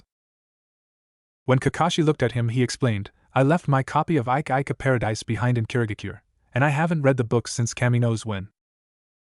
Kakashi's eye widened in horror at the thought. No one should have to go through such trauma. Let's pick up the pace, people. We need to get back to Konoha as soon as possible. It had been several weeks since the mission to Wave Country, and Konoha was still reeling from the after effects. The Hokage had nearly suffered a hernia from the sheer amount of paperwork required to instate Momochi Zabuza and his ward as shinobi of Konohagakure. However, he insisted that Haku be listed as a genin, to give her time to settle in. Zabuza's acceptance into the rank of jounin went down with few questions, though most of the elite chose to steer clear of the swordsman, except one Mado guy, who openly, almost too openly, welcomed the demon with tears in his eyes and cries of flaming youth. Zabuza made a mental note to avoid the man like the plague. Haku was accepted into the ranks of genin with little problems, and was happily placed under the tutelage of the Konoha Medical Corps. Zabuza actually found a hobby in the form of finding creative new ways of scaring away would-be suitors. Sasuke went back to his silent brooding, as well as constantly avoiding the hordes of fangirls that chased him throughout the village. And Naruto? Iruka sighed as he found the blonde curled up in a chair, reading from the book. Naruto, I know your team hasn't had many missions lately, but that's no excuse for slacking off, he said as he walked towards the door, on his way to the academy. Naruto, marking his page, smiled at his guardian. I was just about to head out to train. Have a good day at the academy, Iruka-san. The scarred Chunin smiled and closed the door. When Naruto was sure his guardian was gone, he put the book away and promptly used Shunshin no Jutsu to teleport to the set meeting place for Team 7, appearing behind Sakura, as she tried to catch Sasuke's attention. Morning, Sasuke. The blonde greeted, pulling out his book, as the kunoichi shrieked and spun round. Hey Haruno. Sakura sniffed. She tried constantly to get the blonde to use her first name, since it made her sound old when he used her surname, but he pointedly ignored her. And where have you been? She asked, miffed that he'd snuck up on her. Naruto merely shrugged and turned the page in his book, which Sasuke realized was the second in the series from the spine. I see you finished the first one, he commented. Naruto looked at him and nodded. If you'd like, I could lend it to you. The raven-haired teen nodded. Maybe later. 3 hours later. Sorry I'm late, Kakashi said cheerfully, I got lost on the way here. Liar! Sakura shrieked, only to have a pebble thrown at her forehead. Sorry, saw a wasp there, guess I got it. Naruto muttered, putting his book away. I guess it's too much to expect a mission like last time so soon, eh? He asked, looking at the Jounin. Kakashi smirked. I'm afraid not, we're back to looking for Tora again. The trio groaned, wondering whether to kill the cat and say it was mauled by one of the Inuzuka's mutts. The mission completed, Naruto, eyes back in his book, was walking along, ignoring Sasuke and Sakura, or rather just Sakura, when Kakashi stopped, looking interested. That's it for today. I have to hand in my mission report. Naruto nodded, reading, while Sasuke said he'd head home, Sakura tailing after him. For the love of Kami, you'd think she'd have gotten the message by now, Naruto hissed, causing Kyuubi to chuckle. Ah, spring fever, the vixens would be in their prime now. Sasuke, Sakura called out, I was wondering if we, she flushed, holding her hands together, you and I, she batted her eyes, just the two of us could work on our, teamwork? She finished, hinting at the latter part. Sasuke rolled his eyes, disgusted. You're pathetic, he said, causing Sakura to flinch. Why waste your time flirting when you should be training? Inner Sakura was trying her best to hold up a boulder, whilst Sakura looked depressed. Naruto's skills far surpass yours. I'd rather spar with him any day. Leaving the Kunoichi sufficiently crushed, the Uchiha marched towards his house in the Uchiha district. Naruto snickered, watching the snow cloud that formed over the girl's head. Maybe that'll make her wise up, he muttered before noticing the rock coming towards him. Konohamaru, your disguises are getting worse. He didn't take his eyes off his book. No rock is perfectly symmetrical, nor does it have eye holes, he sighed, turning the page. Besides, we're in the middle of the village. I doubt people would leave a rock that size in the middle of the road. The Konohamaru Corps climbed out from under the rock, and Konohamaru, strutting like a general, promptly demanded that Naruto played ninja with them. Naruto sighed. Playing ninja basically meant that the Hokage's grandson wanted to learn something, but was too impatient to go to Ebisu, or actually study, so he taught him how to pull off Orochimaru no Jutsu, the first original technique he'd developed. He snickered. The Hokage's grandson had told him that the old man had added the jutsu to the list of kenjutsu, no doubt out of embarrassment. Fine, what do you want to see? Kagebunshin. Moegi called out, teach us Kagebunshin. Naruto rolled his eyes. How many times do I have to tell you? I'll only teach you that if and when you graduate. He smiled. Besides, that's a Jounin level technique. The chakra requirements might kill you. The girl shivered, looking upset, so Naruto smiled. Shall I teach you one of Kakashi-sensei's techniques? He said, and smiling at the look on their faces. It doesn't cost any chakra to use either. I saw him use it on some Jounin with freaky eyebrows. Across town, Madogai sneezed, before launching into a tirade concerning the flames of youth warding away colds. Sakura, looking at the blonde genin, a technique that costs no chakra and took down a Jounin? She snorted, yeah right. Naruto looked over at her, you mind? The light reflecting off your forehead is distracting me. Sakura charged forwards, intending to flatten the teen, only for him to vanish. Where dash she began when a noise interrupted her. Konohagaku's secret, most sacred technique, Senin Goroshi. Sakura screeched, holding her rear as she was launched into the air as a result of one of the most humiliating, not to mention painful, ninja techniques in history. Naruto, smirking, looked at the stunned Konohamaru Corps, and you could do that with a kunai too. He watched as Sakura's trajectory took her over a wall, and from the sound of things, landed on someone. Oops, maybe I put too much into that one. Sakura pulled herself off whatever she landed on, muttering angrily, damn Naruto, when I get a hold of him I'll dash. Hey! A voice yelled, what do you think I am? A cushion? Sakura squeaked and moved back, allowing a black-clothed boy with face paint to stand up. He scowled at her. Who do you think you are, jumping on me like that? The blonde kunoichi next to him sighed. Let it go, Kankuro, it's not worth it. The hell it isn't. She nearly threw my back out. He reached out to grab the pink-haired genin. Hey, you two. The strangers looked over to see Naruto leaning against the tree, reading his book. You see something pink land around here, around yet tall, he gestured with his hand, presumably female and with a forehead to rival those on the monument? Sakura seethed at the blonde, whilst the strange kunoichi chuckled. You mean her? She said, gesturing with her thumb. Naruto looked up. Ah, there you are. He nodded towards the two. Sorry if her landing disturbed you too, merely giving a demonstration to my friends there. He nodded in the direction of the Konohamaru Corps. Kankuro seethed. You threw her on me? I'll kill you both! He screamed, charging forwards, until a pebble hit him in the forehead. Naruto chuckled. Sasuke, I thought you'd gone home to train? He asked, not looking up from his book. The Uchiha smirked. Thought I'd ask you to spar, so I came back. He looked at the two Nins. Tell me, he asked, what are you guys doing in our village? Kankuro growled, rubbing his head. They're popping out of the woodwork. Come on down, little squirrel, he called out, reaching for the bundle on his back. Naruto looked up, wondering what the bundle was, before sighing. If you're going to attack, answer one thing. The pair looked at him, as he pointed up at the tree. Is the ghoul behind Sasuke with you? I am, unfortunately.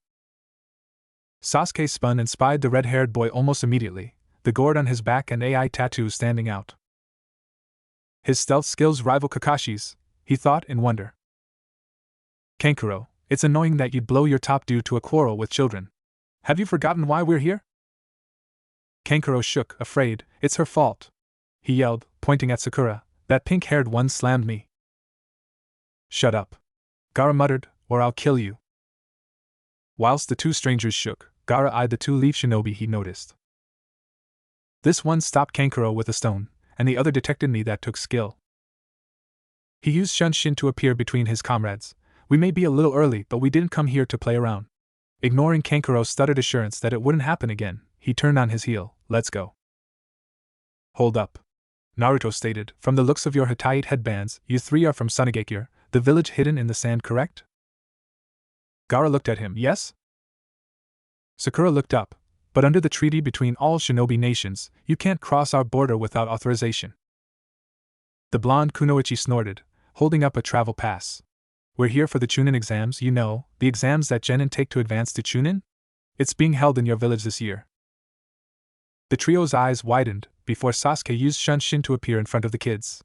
You there, what's your name? Temari flushed. Who, me? No. The ghoul behind you. The ghoul's teammates flinched at the title, while Gaara looked at the Uchiha. Sabaka no Gaara at your service. He looked at the blonde and raven shinobi in front of him. And you too? Sasuke smirked. Uchiha Sasuke. Naruto nodded, putting his book away. Uzumaki Naruto, genin of Konohagakure. Gaara nodded, then turned around. Let's go, he said to the other two, and they used Shunshin to teleport away. Naruto looked at Sasuke. Seems we're in for interesting times, he stated. The Uchiha nodded, frowning. Naruto sighed and shook his head. Now what were you saying about a spar earlier? The raven-haired boy blinked, before grinning. Field 7? See you there, Naruto replied, using Shunshin to teleport there, followed by Sasuke. Sakura wondered why she was left babysitting, when she discovered she was alone, the Konohamaru Corps having dashed to get to Field 7, their leader not wanting to watch his Oyabun fight. This is a joke, right? Naruto asked Kakashi, staring at the applications forms in the Jounin's hand. You actually recommended us for the Chunin exams? The Jounin nodded. If any of you don't wish to compete, the exam is voluntary, the choice to enter is yours. He turned around. If you wish to apply, report to room 301 at the school by 4 o'clock tomorrow afternoon. That's all. He then used Shunshin to vanish in a swirl of leaves. Reaching the academy the next day, Naruto raised his eye at the sheer amount of leaf shinobi present. Not all of them are teenagers, some look like they're Iruka-san's age. He shrugged, guess the exam is pretty tough. Looking over at Sakura and Sasuke, he nodded. Shall we? The trio made it up the steps until a commotion on the second floor caused them to pause. Naruto frowned. Why the hell are you jackasses blocking the way? We're still on the second floor, so move it or lose it. The two genin behind the illusion, angered that their fun was over, launched an attack, only to be blocked by a genin in a green leotard, one that they'd been wailing on earlier. Naruto gazed at the boy. Seems there may be some worthwhile contenders yet. Looking at the boy, he nodded. Thanks for the save, though you needn't have bothered. He noticed that the boy was currently talking to Sakura. The hell? He rolled his eyes as Sakura blew the guy off. Guys got bad taste in women, Naruto muttered, turning on his heel, coat flapping from the movement. He frowned. Where have I seen that hairdo before? I don't believe this, Naruto thought, as the image of Guy and Lee hugging was seared into his brain. Why in the name of all that's holy would they allow that thing to reproduce? He mentally screeched, staring at the two. Their scents aren't compatible, Kit, they aren't related. Naruto shivered. No offense, Oni-san, but I think the seal's starting to affect your senses. He shook himself. Touching as this little scene is, you mind if my teammates and I get going? We have an exam to take part in. Guy looked at him and raised a fist in the air. The eagerness of youth. Your determination is a sign that your youthful flames are burning bright. The only thing that'll be burning around here is you if you keep saying all that in front of Sasuke. Naruto chuckled, watching the Uchiha twitch at being defeated by a touchy-feely crybaby. Naruto snorted, oh yeah, they're burning all right. In fact, let's not let them dissipate by wasting time here. With that, he turned on his heels and walked away, his teammates following him. I swear, not only does that kid need a wake-up call, he also needs glasses. Naruto muttered, I mean, having a crush on forehead here? He sighed, talk about scraping the barrel. Sakura's fist shot out, only to collide with their Jounin-sensei's gut, as he appeared around the corner. Somehow Naruto sighed, rolling his eyes behind his book, as the Jounin pulled himself up. I doubt he's going to forget that come our next mission. Ignoring the girl's stammering attempts at an apology, the Jounin gestured with his hand. He smiled, the exams are through here, good luck. That's a lot of shinobi. Naruto muttered, interested, and a shitload of killing intent. He smirked, nothing compared to Zabuza's though. I won't be hiding his porn again anytime soon. He snapped out of his musings as he noticed an incoming blonde projectile. Sasuke, he muttered, getting the Uchiha's attention. Incoming groupie. Sasuke's eyes widened, before he stepped back avoiding the girl. Sasuke-kun, where have you been, cutie? She cried out, only for her to collide with a wall. Naruto sighed and turned the page. Friend of yours, Haruno? Sakura laughed at the blonde as she picked herself up. Ha! Nice aim, Inobuta. Ino spun and glared at Sakura. Hello to you too, Sakura, she sniffed, still hoping the big mutant forehead look's gonna come into fashion, eh? Before Sakura could reply, Naruto slapped a hand over her mouth. I doubt it's ever going to do that, but maybe the girl that just left a faceprint on the wall has no room to brag. He thumbed at the dent. I hope you intend to fix that. The Sandame's law against graffiti is pretty harsh, you know. How troublesome. Shikamaru muttered, walking up behind them. Why don't you three just die instead of flunking the test? Says the sloth that never managed to write his name on a single paper. Naruto replied snidely, what are you doing here, Shikamaru? I thought you'd be studying the inside of your eyelids by now. The genin grunted, whilst Choji munched away on his chips. Naruto sighed. So Larry, Curly, and Mo decided to show up. He turned the page in his book. Wonder if the second generation can live up to their parents' fame? Ino was about to reply when a loud voice cut in, announcing the arrival of Team 8. Kiba sneered, looks like the gang's all here. Naruto smirked in reply. Look, Sasuke, he said, pointing with his thumb, it's Akamaru and his pet, Kiba. He smiled at the puppy. Are you feeding him well enough, Akamaru? His coat's lost its sheen. He sniffed. And I think he needs a flea bath. While Sasuke chuckled at the blonde's joke, Kiba bristled. Shut the hell up, Uzumaki! He yelled, lunging forward. You got some rocks thinking you can insult me and get away with it. Naruto stepped back and tripped the teen as he passed. Bad dog. As the boy stumbled, Naruto swept his feet out from under him. Sit. Bastard. Kiba snarled and went to get up, until Naruto sat on his back, his foot holding down Akamaru. Play dead? The genin muttered, almost bored, his eyes still in the famous ninja book. Sasuke snorted. If the shinobi thing doesn't work out, he said, eyeing Naruto, you could always become a professional dog breeder. Naruto looked up at the other two members of Kurenai's cell and nodded. Shino-san, can't you manage to keep this guy under control? He scratched Kiba behind the ear, to a chorus of swear words that caused Hinata to flush. Have you tried using a muzzle on him? Shino shrugged, and Naruto nodded. Ah yes, cruelty to animals and all that. He looked up at the Hyuga heiress. You okay, Hinata-san? He asked. You look a little flushed. You coming down with something? The shy Hyuga squeaked and hid behind her stoic teammate, causing Naruto to sweat drop. Okawe. Would you guys do everyone a favor and just shut up? The rookie 9 looked up to see a blue-haired genin walk over to them, looking annoyed. A bunch of wet behind-the-ear rookies, fresh out of the academy? What do you think this is? A field trip? Naruto snorted, and got off Kiba, who shared the skull the blonde was aiming at the older genin. And you'd be? Naruto asked, putting his book away. The teen snorted. Kabuto, what's it to ya? He sniffed, you need to wake up and look around. The group did so, instantly feeling the killing intent washing over them from the other teams. Hinata, Sakura and Shikamaru shivered, the Nara actually seeming to snap out of his too lazy to live days. Those thugs are from Amigakure, the village hidden in the rain, which shares territory with the hidden mist village. He pushed up his glasses. They've got fuses shorter than Moth's lifespan, so quiet down before they decide to beat the crap out of you. Sakura looked at him. Kabuto, is this your second time entering the exam? 7th. The genin replied, twice a year for almost 4 years now. He pulled out a deck of cards, though it has given me a wide database to study. Naruto looked up interested. Shinobi info cards?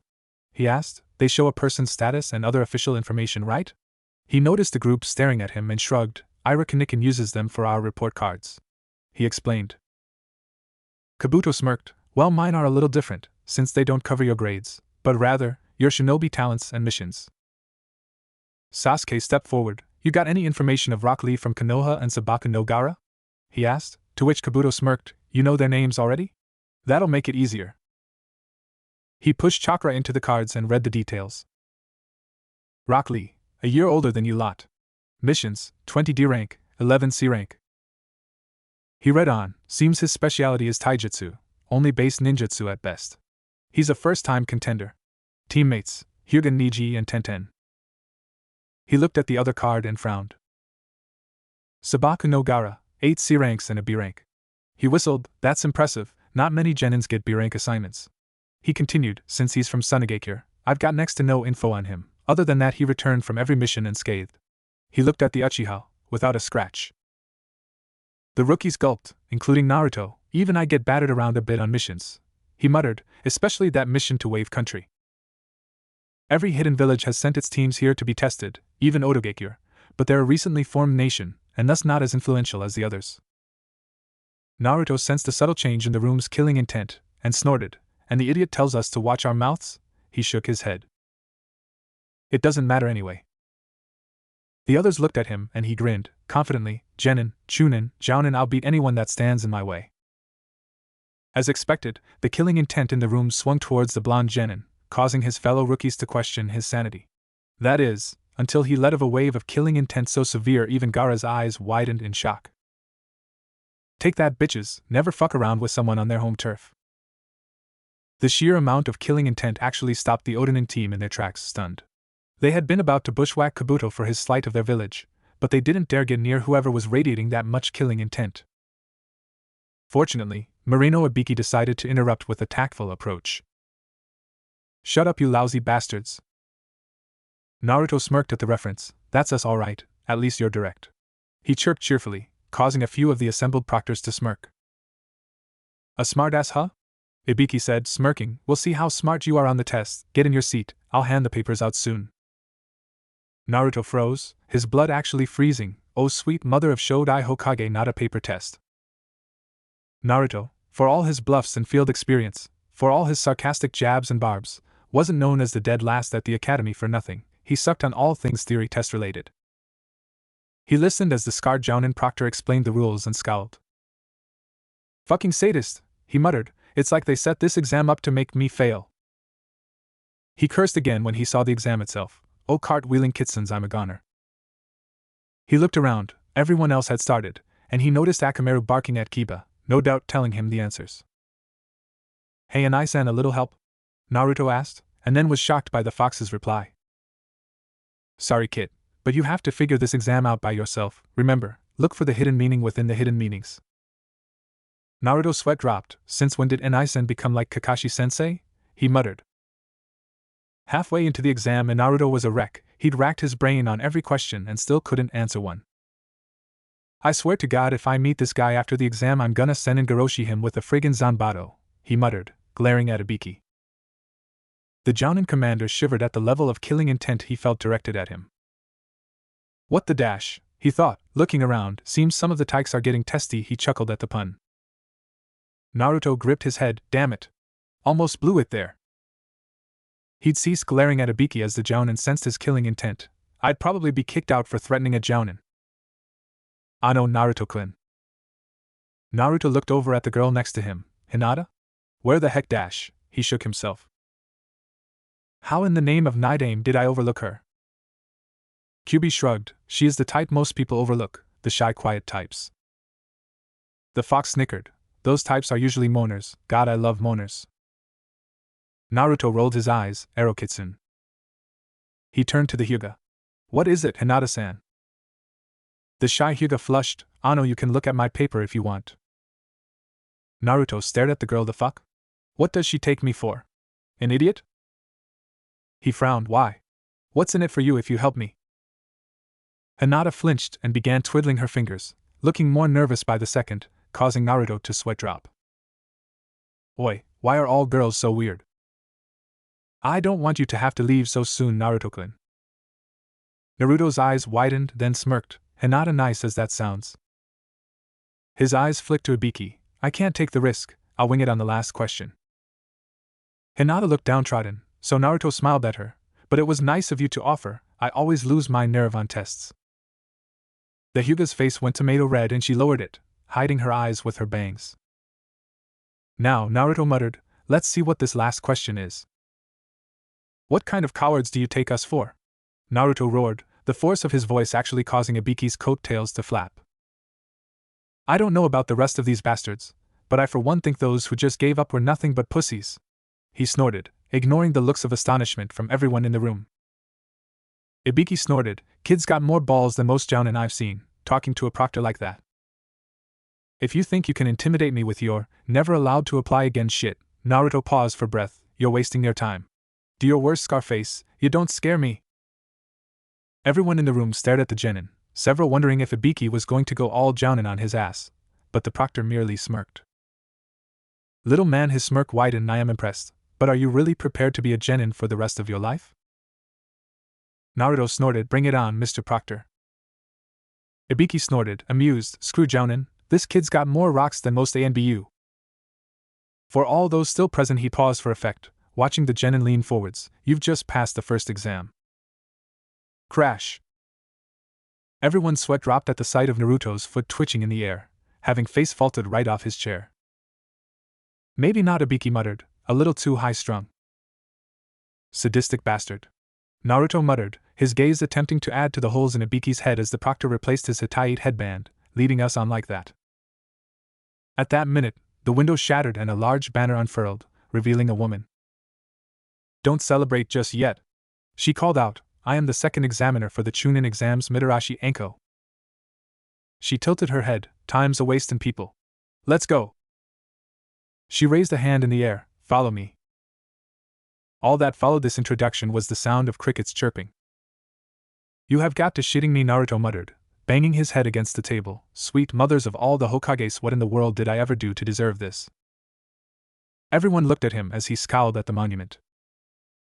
This is for that graffiti job I did, isn't it? He growled, actually appearing to wait for an answer, before giving the monument the finger. And that goes triple for you, Scarface, he said, standing up. Walking past the startled female jounin, he paused at the door. Come on, guys, let's get this freak show over with.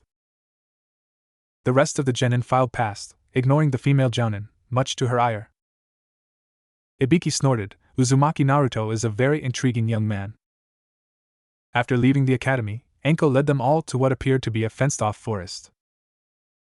This is the arena for the second stage of the exam, training ground 44, she smirked, otherwise known as the Forest of Death. Naruto snorted, reading from his book, Forest of Death, fascinating. Anko glared at the blonde upstart that, in her opinion, ruined her grand entrance, and was possibly off-kilter after his talking to the Hokage monument. And when someone like Anko thinks you're mental, you'd have to be so far beyond sanity it's scary. You're all about to find out firsthand why it's called that. Some of the genin looked nervous, but once again, Naruto threw one of his infinite monkey wrenches into the works. PSSH, after old Scarface's routine, you think we're gonna be afraid of a few trees? Anko grinned and tossed a kunai at him, apparently slicing his cheek, only for the boy to tilt his head away. You mind, I'm trying to read here, I've just gotten to a good bit and... Something licked his cheek. Naruto looked behind him to see Anko, another kunai in hand, licking blood from his freshly cut cheek.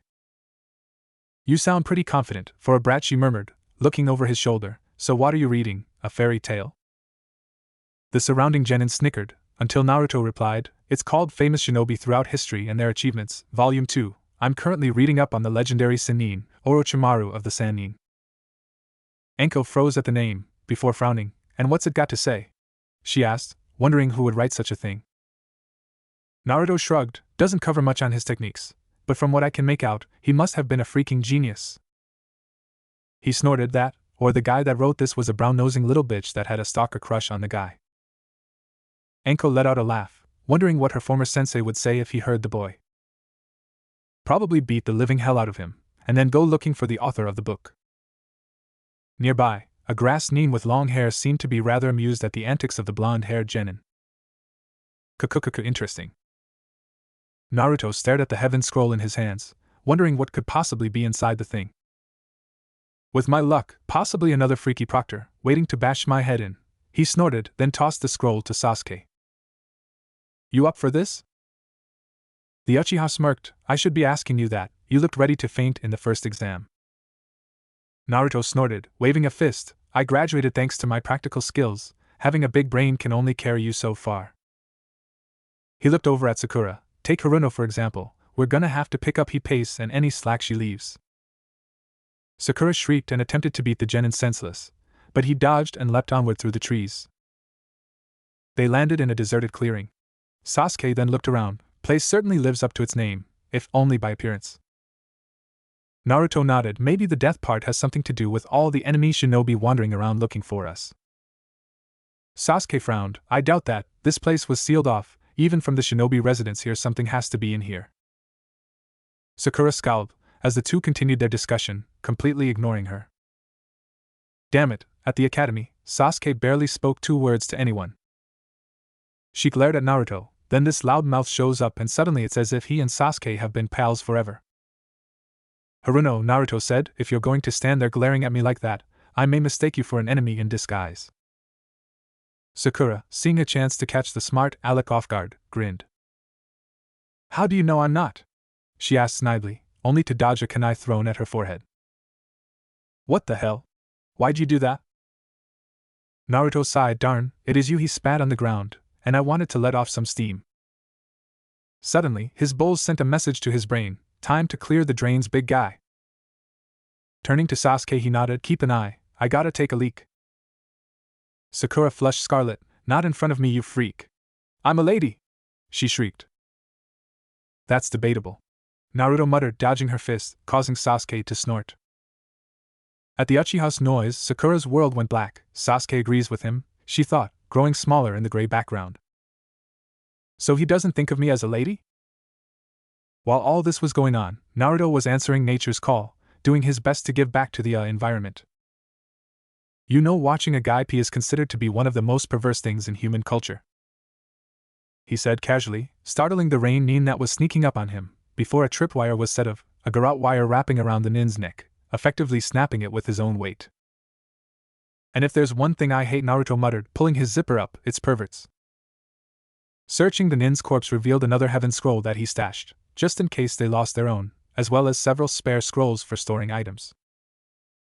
Not a bad haul, he snickered. Who says giving back to nature doesn't reap its own rewards? Walking back he dodged a kunai to the throat, before raising an eyebrow. Sasuke? What the hell? He picked up the kunai, keep this up and I won't lend you that book. Sasuke snorted, that's you alright. He looked around, there are foreign shinobi here, and we can't take any risks. Naruto nodded, I see plus, knowing most of the nin we saw. He looked at Haruno, they probably pegged us as the quickest way to snatch a scroll. He smirked, pulling out the spare scroll he snagged. Luckily for us, that idiot that tried to interrupt me back there was daft enough to not only come alone, but bring his team's scroll with him. He sighed, unfortunately, it's another heaven scroll. Sasuke snorted, you hold on to that one, I'll keep ours. Naruto nodded, then put the scroll away. Remember how Iruka-sensei taught us about team passwords? Sasuke snorted, time to put the academy days to use, huh? Remember the Ninki, that's the password. Sasuke finished, just before a massive gust of wind blew them apart. The grass Nin chuckled, looking at his compatriots. Stick around, you two. It could be fun. He grinned. I'll go in alone. Naruto muttered as he rubbed his noggin. Damn it, let my guard down. He froze, sensing something coming, something big. Why do I get the feeling I'm not gonna like what's behind me? He muttered before looking over his shoulder. Damn, I hate being right. He muttered as a massive snake swallowed him whole. Sasuke pulled the kunai out of his leg, glaring at the snake-like grass Nin. If I hadn't stabbed myself, he shivered. Who is this guy? Kukukuku using pain to combat fear. Impressive. Naruto winced as he felt the slime drip inside the snake's gullet. Wonderful, I'm here 5 minutes, and something tries to eat me, he snorted in disgust.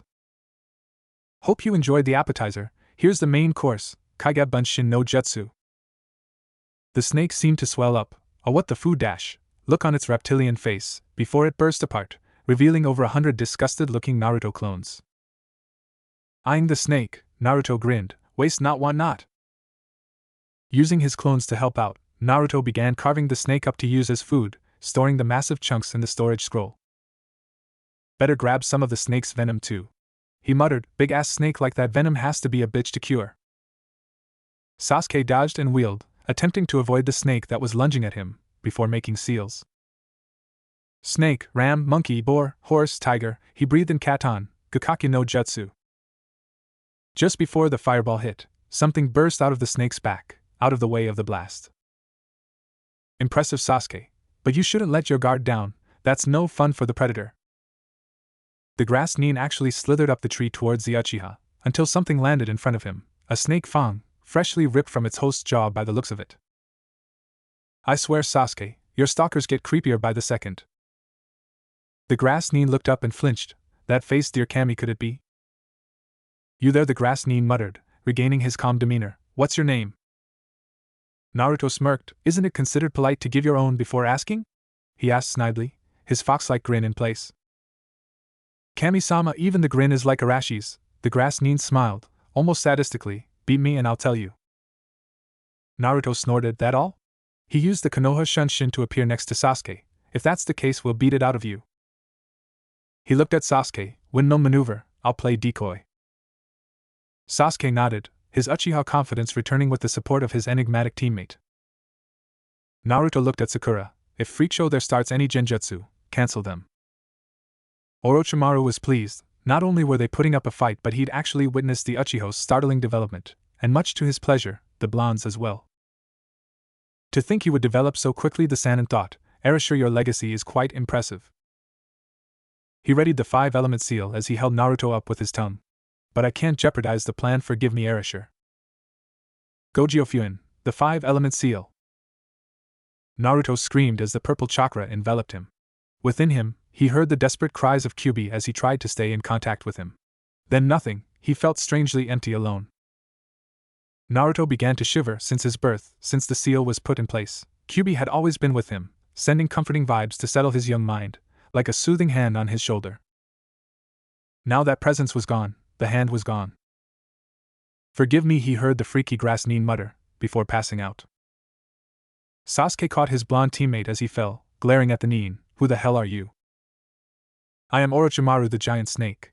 The Nin replied, glaring at the genin.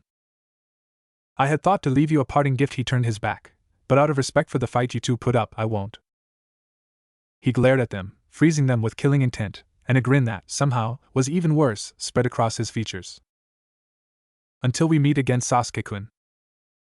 The Sannin disappeared, seeming to vanish into the ground. He's waking up, Shikamaru said, waving the others over. Bastard slept through the entire fight, how troublesome. Naruto groaned and covered his head, feeling like he'd received the biggest hangover in existence. I swear if I open my eyes and find myself in someone's bed, I'm going to butcher the first person I see and anyone else if I feel like it. Shikamaru snorted and moved aside as Choji helped the blonde sit up. Naruto looked around, then frowned at Shikamaru. You got lucky, he muttered, making it clear that his previous statement wasn't a bluff. Sasuke rolled his eyes, wincing at the bandages around his arms. The Sound Nin attacked us a while ago. If these guys hadn't shown up, we'd be dead. Naruto looked up and noticed that Fuzzy Brows and his teammates were here too. He frowned at the long-haired guy. Have we met before? He asked, before noticing the pale eyes. Wait, you're a Hyuga, right? Niji frowned. Your point? Naruto shrugged, just wondering if you saw Hinata-san around. At the girl's name, the long-haired genin's eyes narrowed and he marched off. Naruto raised an eyebrow. Something I said? He asked, looking over at the teen's female teammate. Tenten shrugged. It's a personal thing, she explained, and Naruto nodded. Ah, I see, another Sasuke wannabe. The Uchiha snorted, tossing an apple at the blonde. I'm not that bad, Naruto. The blonde smirked. Not now, but I remember when all you did was grunt and frown at people if they talked to you. He bit into the apple, and threatened them if they wouldn't piss off. As the two spoke, Ino and Sakura were glaring at them, flames roaring in the background. How dare Naruto speak to Sasuke-kun like that? They thought jointly, Sasuke-kun shouldn't lower himself to speaking to trash like him. Naruto looked over at Rock Lee and frowned. So, Fuzzy Brows, was that your dad we met back at the academy? I forgot to ask. Lee looked confused for a minute, and then laughed out loud. That was Guy-sensei. He is the best taijutsu master in Konoha. Alas! I only wish he was my father, so then I could better understand his ways. Flames erupted from the youth's eyes as he clenched his fist. Naruto, and everyone else sans Niji, sweat dropped at the sight. So the reason you dress like him? Naruto shivered. You're not stalking him, are you? Lee face faulted, as did the Sakura, Ino and, to the surprise of Tenten, Niji. No! Lee howled, looking crimson. Master Guy is my idol. He's taught me everything I know. Don't you ever insult him like that. Naruto leaned back from the force of the yell. Easy there, pal, it's just he looked the guy over, the way you guys were hugging each other. He smiled a little, kinda looked like something a family would do. Lee looked at the blonde. You think so? He asked. Naruto nodded. But if you guys are so close that you even dress like him, maybe he sees you as his little brother? Naruto shrugged. Just my opinion, sorry if I offended you. He pulled out his book, snorting at the dirt that got on it. Someone better tell me who was going through my pockets. He glared at the assorted genin, and so help me if they were trying to cop a field they'd better be prepared to lose that hand. The girls blushed at the comment whilst Shikamaru snorted, Mendokus. Naruto glared at him then smirked, pulling out a chocolate bar he'd stashed away. Choji, if you tell me who did this I'll give you this. Shikamaru did it. The Akimichi answered quickly, grabbing the chocolate and promptly munching down. He was looking for your scroll. Naruto snorted. Tough nuts then, cause Sasuke has it, and I doubt he'd appreciate you groping him. He snorted at the affronted look on the lazy genin's face. Oops, did I pop your little fantasy bubble there? Shikamaru snorted. How troublesome, maybe we should have let the Odanin get you. Naruto scoffed, but then your lewd fantasies of Sasuke would be at an end. He dodged a rock tossed by Sasuke. Just kidding, besides, maybe that's why he's always sleeping. Shikamaru snorted and walked away.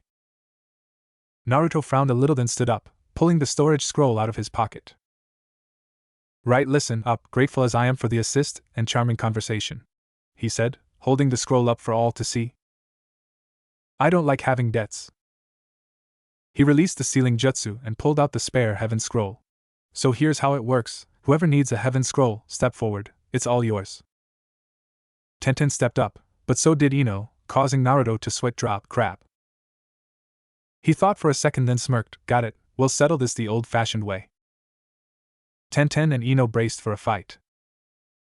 After an embarrassing round of rock-paper-scissors, Team Guy walked off with a complete set of scrolls, a beaming Tenten talking amiably to Lee, whilst Niji shook his head at the audacity of it all. Team 10 had left, sulking, whilst Ino shrieked at the two for being so incompetent, whilst Shikamaru lazily pointed out she had been the one to lose 10 times in a row. Naruto sighed, thought we could have bartered for another scroll there, ah well. He looked over at the other two. I miss anything other than the fight? What did the snake perv do? Sasuke snorted, aside from copping a feel as you put it? Nothing after he knocked you out. Naruto grimaced, rubbing his stomach. I swear, everywhere I go it's one freak show after another, now we've got a horny transvestite following us around. Sakura blushed and Sasuke shivered. Several days passed, and Team 7 still hadn't acquired an Earth Scroll. It was getting to the point that they began to consider hunting down Team 10 and taking theirs. That is until Naruto hit the jackpot. Too easy. He muttered, snagging the Iwanin scroll. That's the complete set. He'd found the poor bastard answering nature's call, and promptly strung him up after knocking the unfortunate genin out. Marching back to camp, he espied Kabuto talking with Sasuke and Sakura. Hey, Four Eyes. Naruto greeted, smirking. Kabuto snorted at the reference. You're awfully cheerful, and considering the beating you took. Naruto shrugged. Whatever, what's up, harvesting scrolls? Kabuto shook his head, holding up his scroll set. Gathered mine a day ago, but got split up with my team. We were supposed to regroup at the tower. He smiled. I picked up a few spares. Need any? Naruto smirked, holding up the scroll he acquired, picked it up. Seems answering nature's call has 2 uses now. The blue-haired genin chuckled. If that's the case, what say we make our way to the tower? He glared at Sakura. Unless you wish to try opening that scroll again. Naruto frowned at the girl. Is that big forehead of yours the result of all the air in your skull? We were told not to open it. He shook his head. Why'd you give it to her, Sasuke? Sasuke shrugged. I was setting traps, he reasoned, and she volunteered to watch the camp. Naruto shrugged. Whatever. Aside from a run-in with the Rain Nin's teammates, the trip to the tower was pretty uneventful. Giving Yoro the finger as they walked through the door ahead of them, Naruto snorted. What a dick. He muttered, looking up at the scroll on the wall. What the? Orochimaru looked at the card with Sasuke's data on it. He looked up at Kabuto. I do so enjoy your intelligence, good work. He used Shunshin to teleport away. How far can you go, Kaji-kun? What the hell is this crap? Naruto muttered, eyeing the tattered tapestry. Looks like the moths went to town on it. Maybe we have to open the scrolls? Sakura asked, head to the side, thinking. Naruto snorted. Sounds like the most intelligent thing you've said recently. Ignoring her blonde teammate, Sakura peeled open the Heaven Scroll, while Naruto opened the Earth Scroll he'd pilfered. Humanity? He wondered, noticing that the scrolls were starting to smoke. Shit! Drop them! He yelled, slapping Sakura's wrist. The scrolls released a stream of smoke, which when cleared, revealed a very familiar form. Iruka-san! Naruto yelled, tackling the scarred Chunin around the waist. Iruka chuckled, and then proceeded to explain the reason behind the wall scroll. If Naruto's weakest area lies in academics, then he needs to study to learn the principles that will help him on missions. Naruto snorted, glaring at a giggling Sakura, until Iruka continued. If Sakura's weakness lies in physical aspects, such as strength and power, she needs to train hard to attain the necessary physical prowess a shinobi requires. Naruto smirked. In that case, she may as well drop out now. All the brains in the world ain't gonna help you if your opponent can kill you before you realize it. Sakura glared daggers at the blonde genin, plotting painful revenge.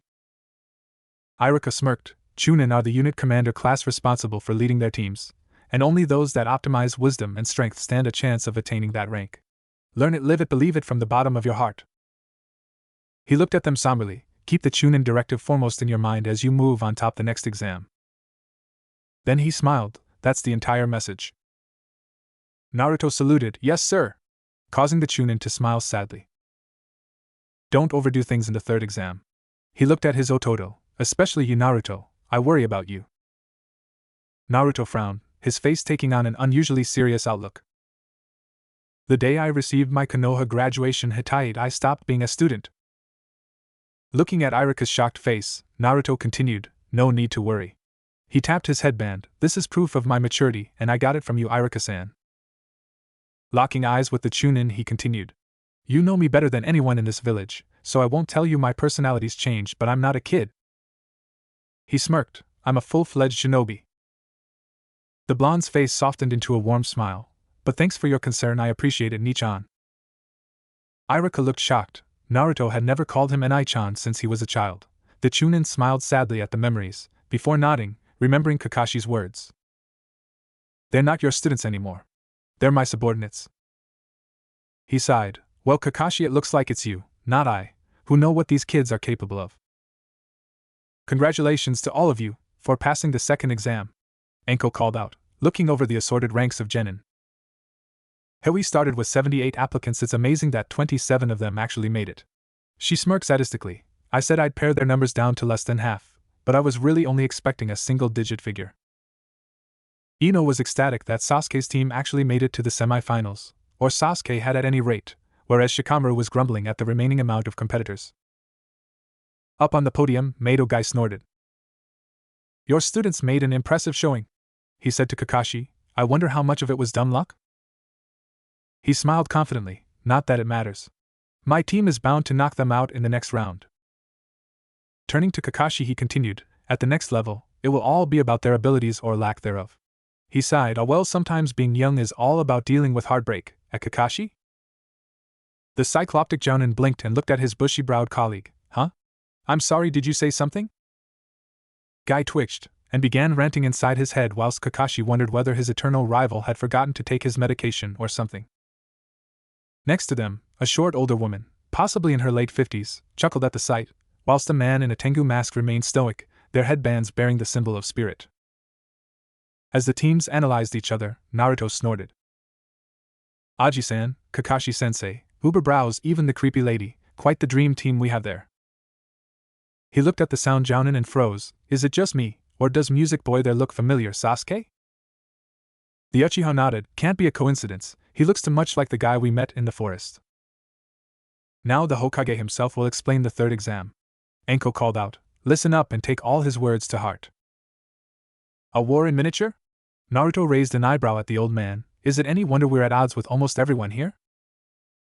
He eyed Gaara, who looked positively bored. "Seems some don't think much of it either."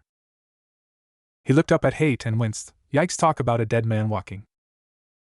The sickly-looking Jounin turned and addressed the assorted contestants, letting them know that the preliminaries were starting, and that anyone who couldn't compete should withdraw now.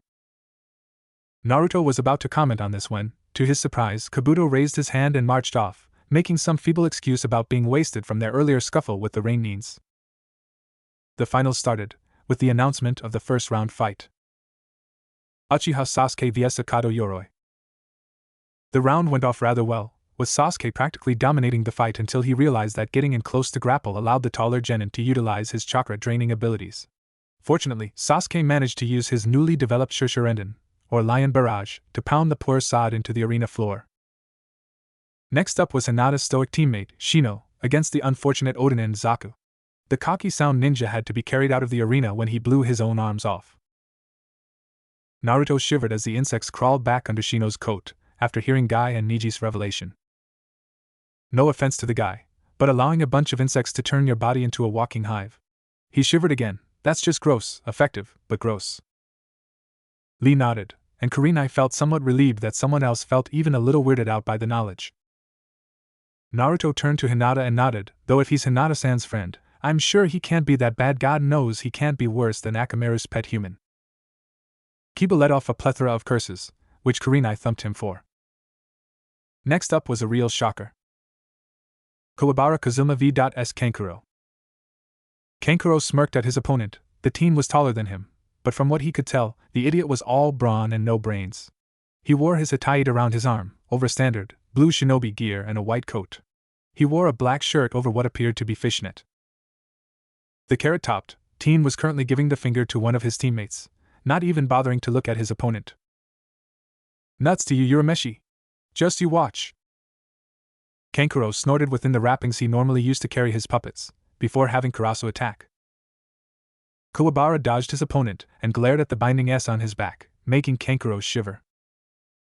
To the Sannin's great surprise, he found himself being throttled by the guy and Karasu with a massive hole in its chest area, let alone having all its limbs removed, rather violently I might add.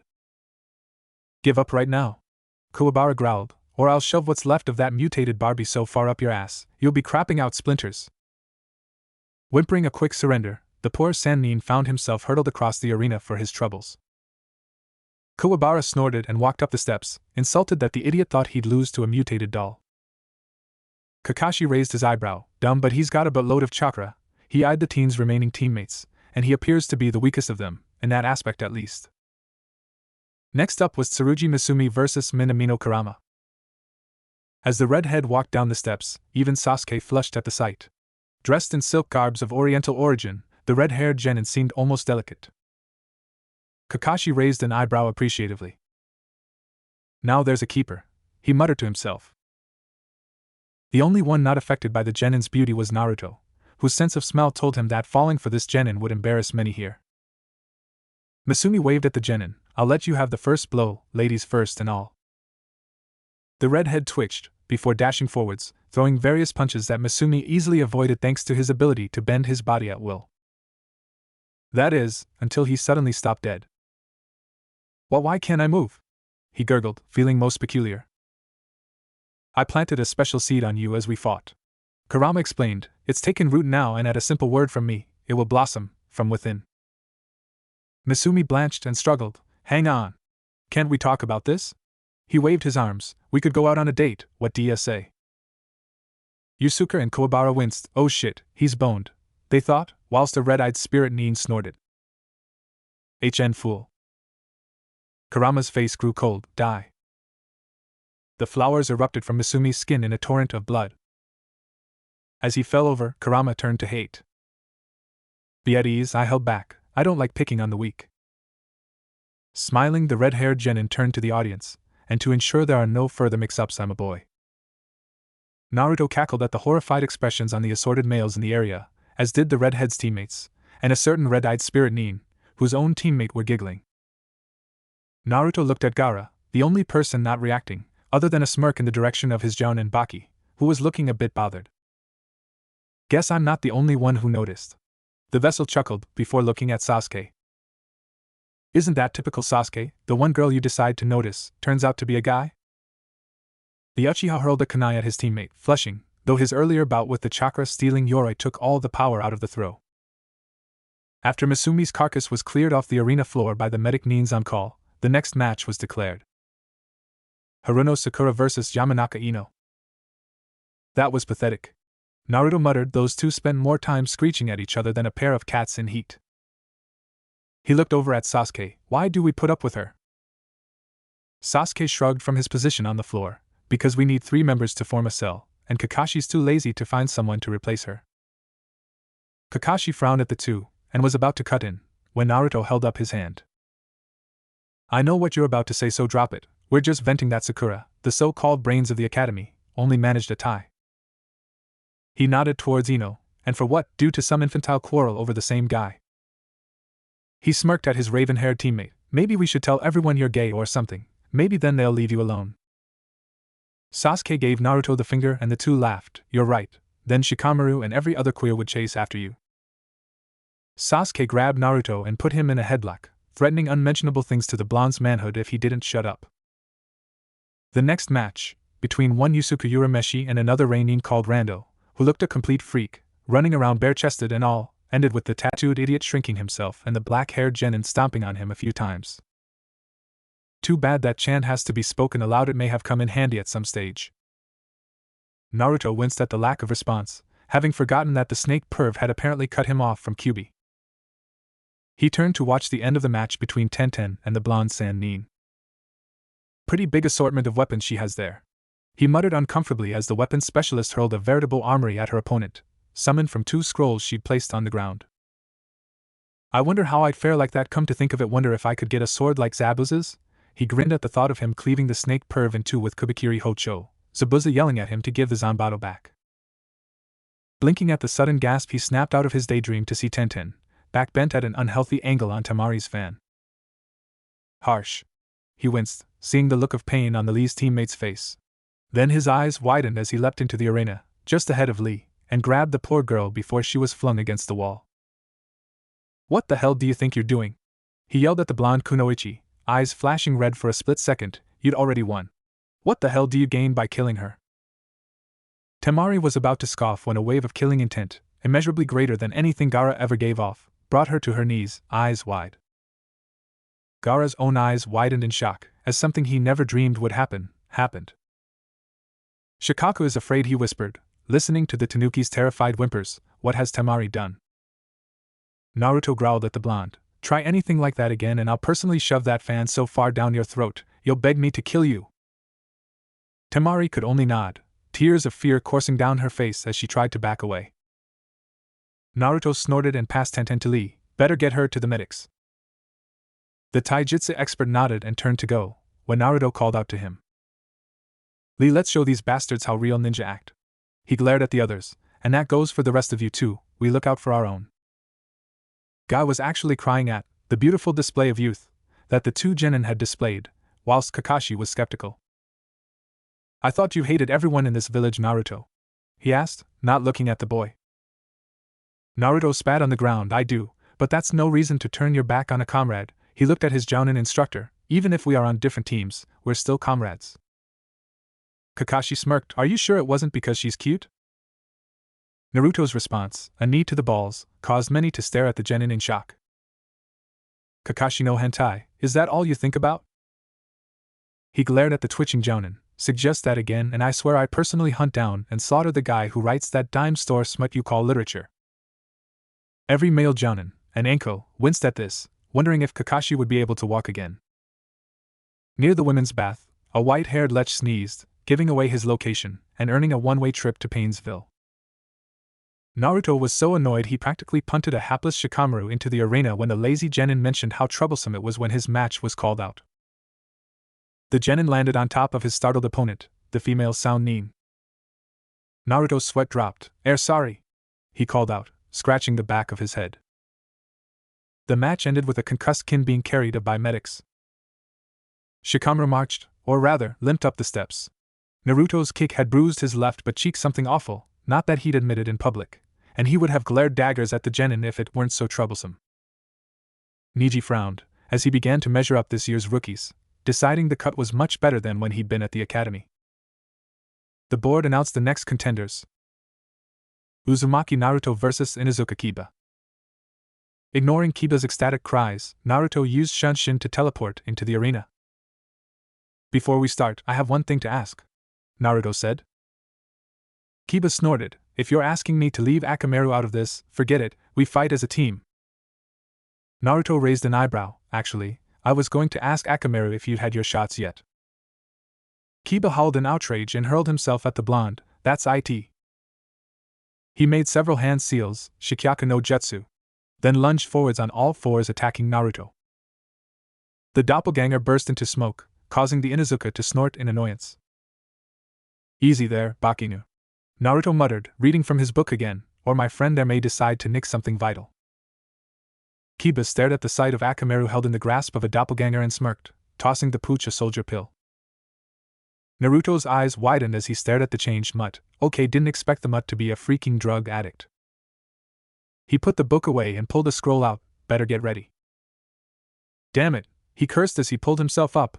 That Getsuga attack really packs a punch, like going head to head with a chainsaw. He smirked, rubbing his cut cheek. Time to put some of my techniques to use. Up in the stands, Kakashi's visible eye widened as Naruto made a very familiar seal. Poor Naruto smirked.